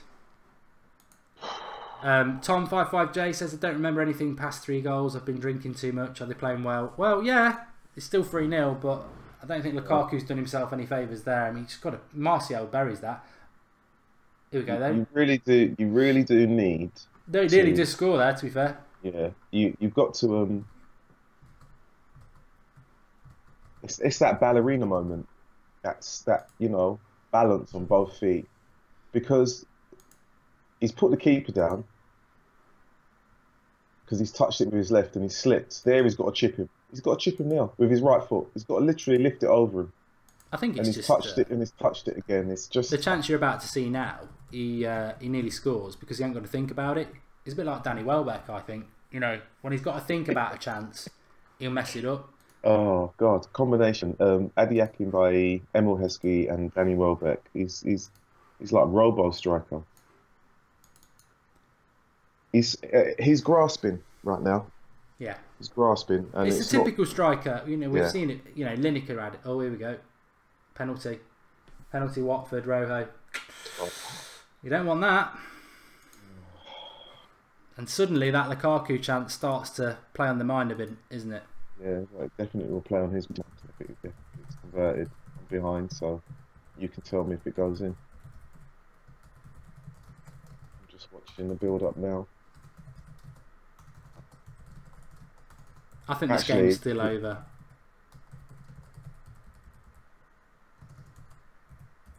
Come on, De Gea. Oh. It's annoying because I wanted a United clean sheet. He's like Troy Deeney stepping up. He does tend to hits it hard. And he puts it in different places. Yeah. Well, De Gea's had nothing to do tonight, so can he join the party of good performances? Yeah, terrible. Rojo. Gets No, past it's you. a lovely penalty. 3-0, 3-1. Yeah, I'm not surprised. Troydini doesn't usually miss. So it makes it a very difficult 12 minutes. It's annoying. It's annoying because that Lukaku chance, he puts that away. 4-0, 15 minutes to go. Bye bye. 3-1, 10 minutes to go. Should still be okay, but. Yeah. And I think, and that kind of it does sum it up in a sense. But goal difference, like you were on about as well. Yeah, there's no. When you're playing up front and you actually playing alongside someone who maybe a number 10, another striker, you know instinctively that once you turn your back, they're moving in a particular position, and at no point in time do you ever think that Lukaku knows where anyone is around him, because he doesn't know what runs they're making. He doesn't know. So everything seemed kind of almost haphazard. That chance when it came across the goal, really, once he's put the keeper down on his bottom, he's got to chip him with his right foot. It's an instinctive decision. But he's tried to touch it again and again and again. He touched it 4 times. I said it after the penalty miss a couple of weeks ago, whenever it was, that Lukaku does score a lot of goals and you can't take that away from him. But actually, Martial's our best finisher because Lukaku struggles finishing goals. He's not an instinctive, and that sounds stupid for a player who's scored so many goals. But he's not a natural finisher. He's not actually, his technique is not actually that good. Whereas if No. you look at somebody, and even Rashford to a certain extent, he's still got to work on it a little bit. But you know, Rashford's not terrible at it, but Lukaku's natural finishing ability is not the best. Well, I think that's clear to see. I think anyone who's watching this game would see that, you know, Martial had a very good chance. He took it. And Lukaku's had maybe 2-3 chances and not taken one. So, Thing is, we need to sort of keep it tight now. Yeah. For the next 5 to 10 minutes. Well, preferably the 10 minutes, because there'll be stoppage time in this game as well. If Watford get another, I'll tell you what, I don't think it'll happen. I think United are going to be perfectly fine. And, you know, obviously we've got to put minds at ease. But if we ended up drawing this 3-3, I think Lukaku better pack his bags, because that finish will not be forgotten. It was bloody atrocious, and you know, even from a, you know, we should be critical of it, because we should be 4-0 up and then we're 3-1. So instead of having a +4 goal difference from this game, at the moment it's 2. Yeah. Whatever he needs to do in training, whatever he needs to focus on or look at, he needs to, one, try different striking techniques, kicking or chipping the ball early, whatever he needs to do, he needs to kind of get that out of his system and not just think on the fitness, because he needs to kick the ball towards the goal as if he's done it 1,000 times without thinking at any given moment, know what the keeper's going to do. And he actually did. His first touch was actually quite good, because he's basically put the keeper on the floor. But then it's his second, third, and fourth touch that you think, well, what are you doing? That really should be in the back of the net. Well, yeah, squeaky bum time now, and it shouldn't be. Well, that's the thing. We're 3-1 up, and it's squeaky bum time. It really shouldn't, you know, we shouldn't even be thinking that way, but you know that that's the kind of feeling that's actually creeping through the team right now. They're probably going to be sitting back a little bit too deep, back on the 18-yard box, waiting for balls to come in, launch forward, not pressing in the midfield. You know, second balls we're not picking up. The thing is, if that chance that Lukaku had fell to Martial before we could even commentate on it, we'd be walking back. He'd be walking back to the halfway line with the ball, you know, because it'd be 4-0. It's natural. It's natural, and that's the problem with Lukaku. Really, it's like in a game against Watford. Actually, we've had one really good chance that Martial scored, and Young scored 2 worldies, and you know, Lingard and Lukaku have missed good chances. Would you be bold enough to take him off? This is the thing again. Mourinho never takes Lukaku off. I would. What? I would. I would. I would take him off. I'd actually bring on. Why has Zlatan not come on tonight? Yeah, I'd bring on Zlatan. I'd actually bring him on. But he refuses to take him off. Yeah. And again, the 1-2 between Lingard and Pogba hasn't worked. He's either dropped it short. Lingard hasn't read it.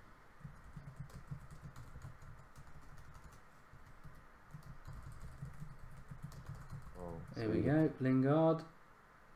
No, going for a worldie there. Didn't work.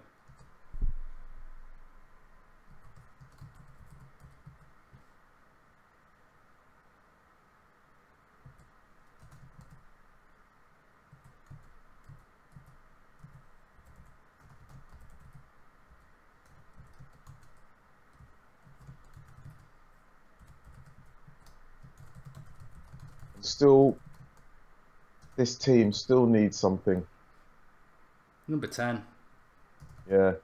And I think for some reason there is a bit of a jury out on Lukaku. I think it's a little bit unfair, but he's definitely going through a bad run at the moment. It's typified by that chance. It's not getting. You know, I wanted him to score tonight because it's 3-2. Shit.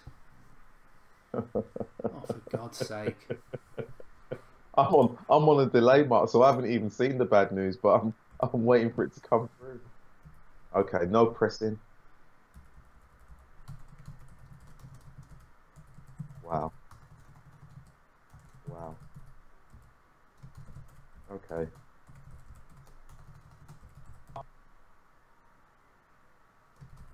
Lingard's fault. Oh yeah, let's track your man. Why don't you? That's really good. Track your man.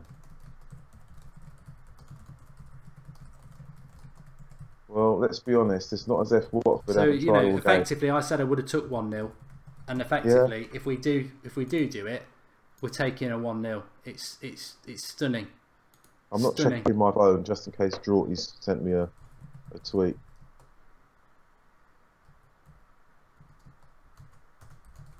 I'm sorry I'm a bit quiet at the moment, but there's probably about 10 minutes left in this game, and we're effectively only winning 1-0 and hanging on. I'm stunned. Yeah, it could have been 4-0 up. It is what you. It is the total. They say the game of two halves, but this has definitely been a game of many chances and chances not taken. Rojo's not happy. You've got to track your runner from midfield, and you've got to stop the cross. You've got to stop the cross. And Herrera needs to stop passing the ball backwards when he's got 5 or 10 yards on a player. He needs to actually put his foot on the ball and look forward. I won't have that. Not now. You can't be defensive. Zlatan's coming on now. Can't be defensive. You know, you've actually got to think about what it is you're doing.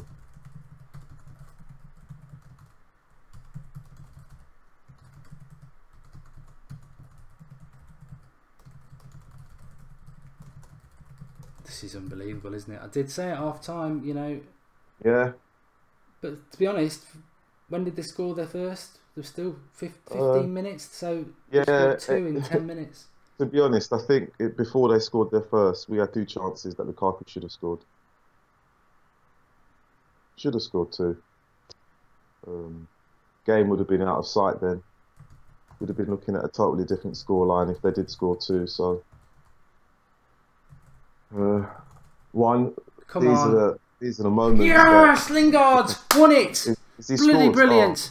Oh, excellent. That is probably the best bit of he's ever done in his bloody life.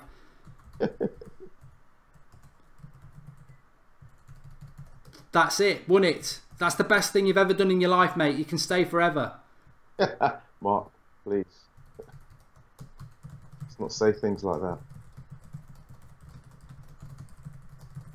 I was actually running. Oh, tell you what, he's turned it round. He's turned it round. Whoa, And he actually does well. He runs the whole. He actually runs. He's got 4 players around him. Goes past 2 players. I tell you what, Messi scores a goal like that, and everyone's saying what a player. So fair play to him. He's actually. Well done. Mourinho did get off the bench then, and he's probably looking at his back 4 thinking, right. Really, really good goal. Shot. It's a perfect moment, and I think we've all been a bit frustrated because he's the prat who didn't track his man. But redemption comes in many forms, and that's the best way. Yeah. He was definitely at fault for the second. He didn't track his man, but his run has been direct, and it's actually the kind of run we wanted to see him make all game. So he saved it, literally to the last 5 minutes. Come on. Lionel Lingard, as somebody just said in the live comments. I'll tell you what, he's worth 100 grand a week for that. He is worth 100 grand a week for that. I tell you what, to be honest, what I will say is that I think if United don't get the 4th, Watford were looking like getting the 3rd, and that's why that goal is so important, because there's still we'll look at that. He was due to now. be subbed. Okay, that's the totally different reaction he would have got if he hadn't have scored before coming off.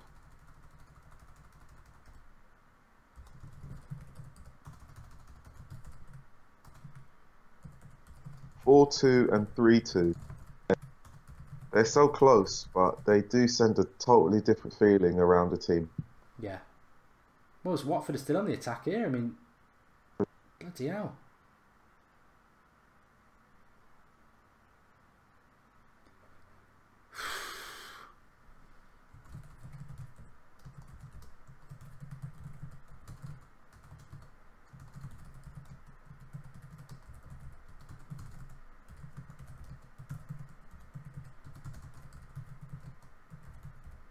I give Watford their due. They are pressing forward. They are actually piling the ball. looking to get a result. Basically, they're not happy themselves that they've conceded. Matthew McFadden says Jesse Lingard manages to add to his tally of absolutely awful celebrations. I think we'll let him off. I mean, to be honest, he was at fault for Watford's second goal, and he's got us the winner. So swings and roundabouts. Definitely roundabouts for him, because within a minute of not doing what he should have done, he then goes and scores. So, to be fair, unfortunately, Lukaku's not done anything to take away from. He's the one. I mean, Lingard didn't track his man back, but actually, it should have been 4-0, and then within a couple of minutes, it's 3-1, and we're scrapping in the game, and that's down to Lukaku's miss. To be fair, I know Rojo gave the penalty away, but yeah. Well, I mean, for me, I've said that you when your striker is struggling, you need your midfield to step forward and score goals. They've actually done that today. So, being critical of Lukaku, yes, we can, but they've actually bailed him out, because if we were looking at those chances alone and the score was a 0-0, I think it would be extremely difficult for Mourinho not to drop him. Yeah. Well, obviously, I don't think Lukaku is about to get dropped. He never even gets subbed. But 4 minutes of this game still to go. Yeah. But he has, I suppose, in some ways, we've been through all the emotions. First half, flawless, comfortable, great goals.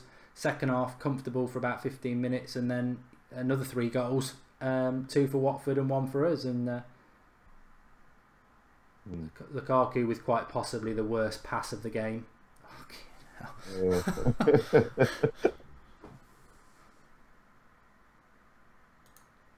It is almost like an end-to-end cup final right now. I think it was. I think it was a cup final for United. We did speak about it before. Yeah. Still, not stopping the cross at source, which is always. Oh, you are kidding me! I've just seen the Lukaku pass. Okay.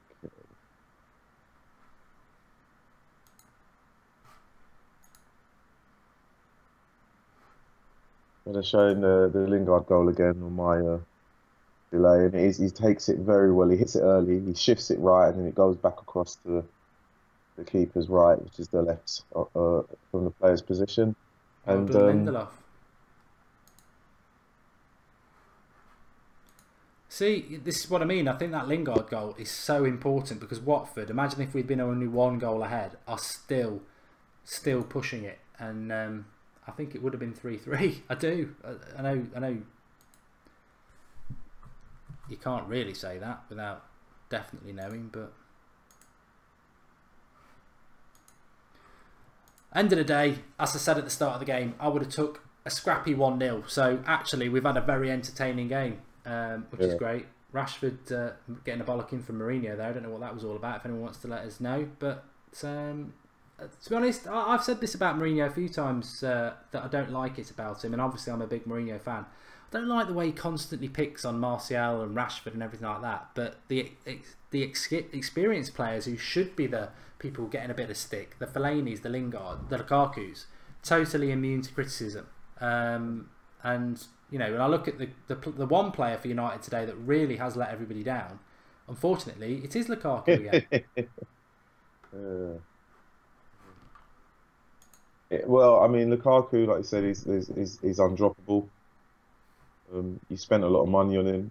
Whether he was the first choice or not, we don't know. We believe it was someone else. But when you spend that amount of money on your striker, you've got to back him. You've got to believe in him, and you've got to make him feel it like reflects badly on him if he doesn't it? Yeah.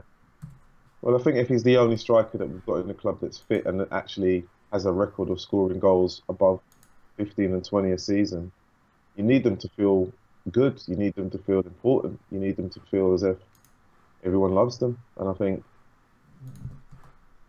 that's Mourinho's way of doing that for Lukaku, because I know that at some point in time, fans, we are critical, and even pundits are critical. They'll say he's not doing enough, or he's not scoring goals, or he's not making the right runs, and we've seen that today. At the end of the day, with 20 seconds left, Rodney, because obviously I've got to do my match reaction, we'll run it straight away. Who has been your man of the match? Well, Ashley Young, definitely. He for me, the goals alone and his performance in the first half makes him the man of the match, definitely.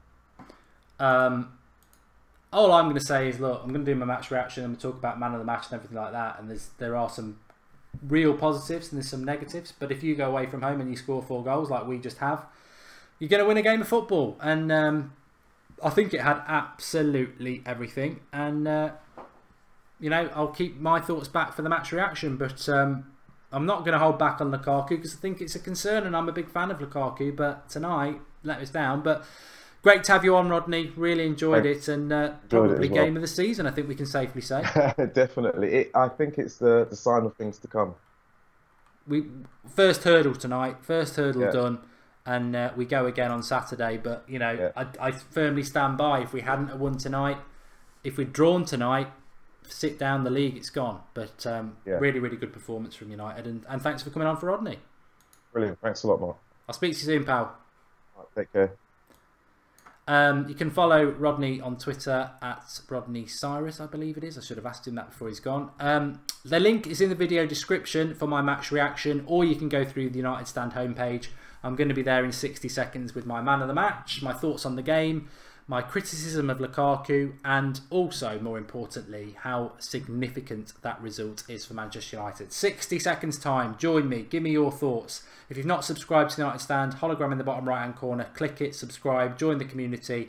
And, you know, we're live every night at 8 o'clock, but I'm live in 60 seconds. So link in the video description will take you to that live stream. The live comments are open. Get talking amongst yourself, or go through the homepage. I'll see you in a few short seconds. What a result for United.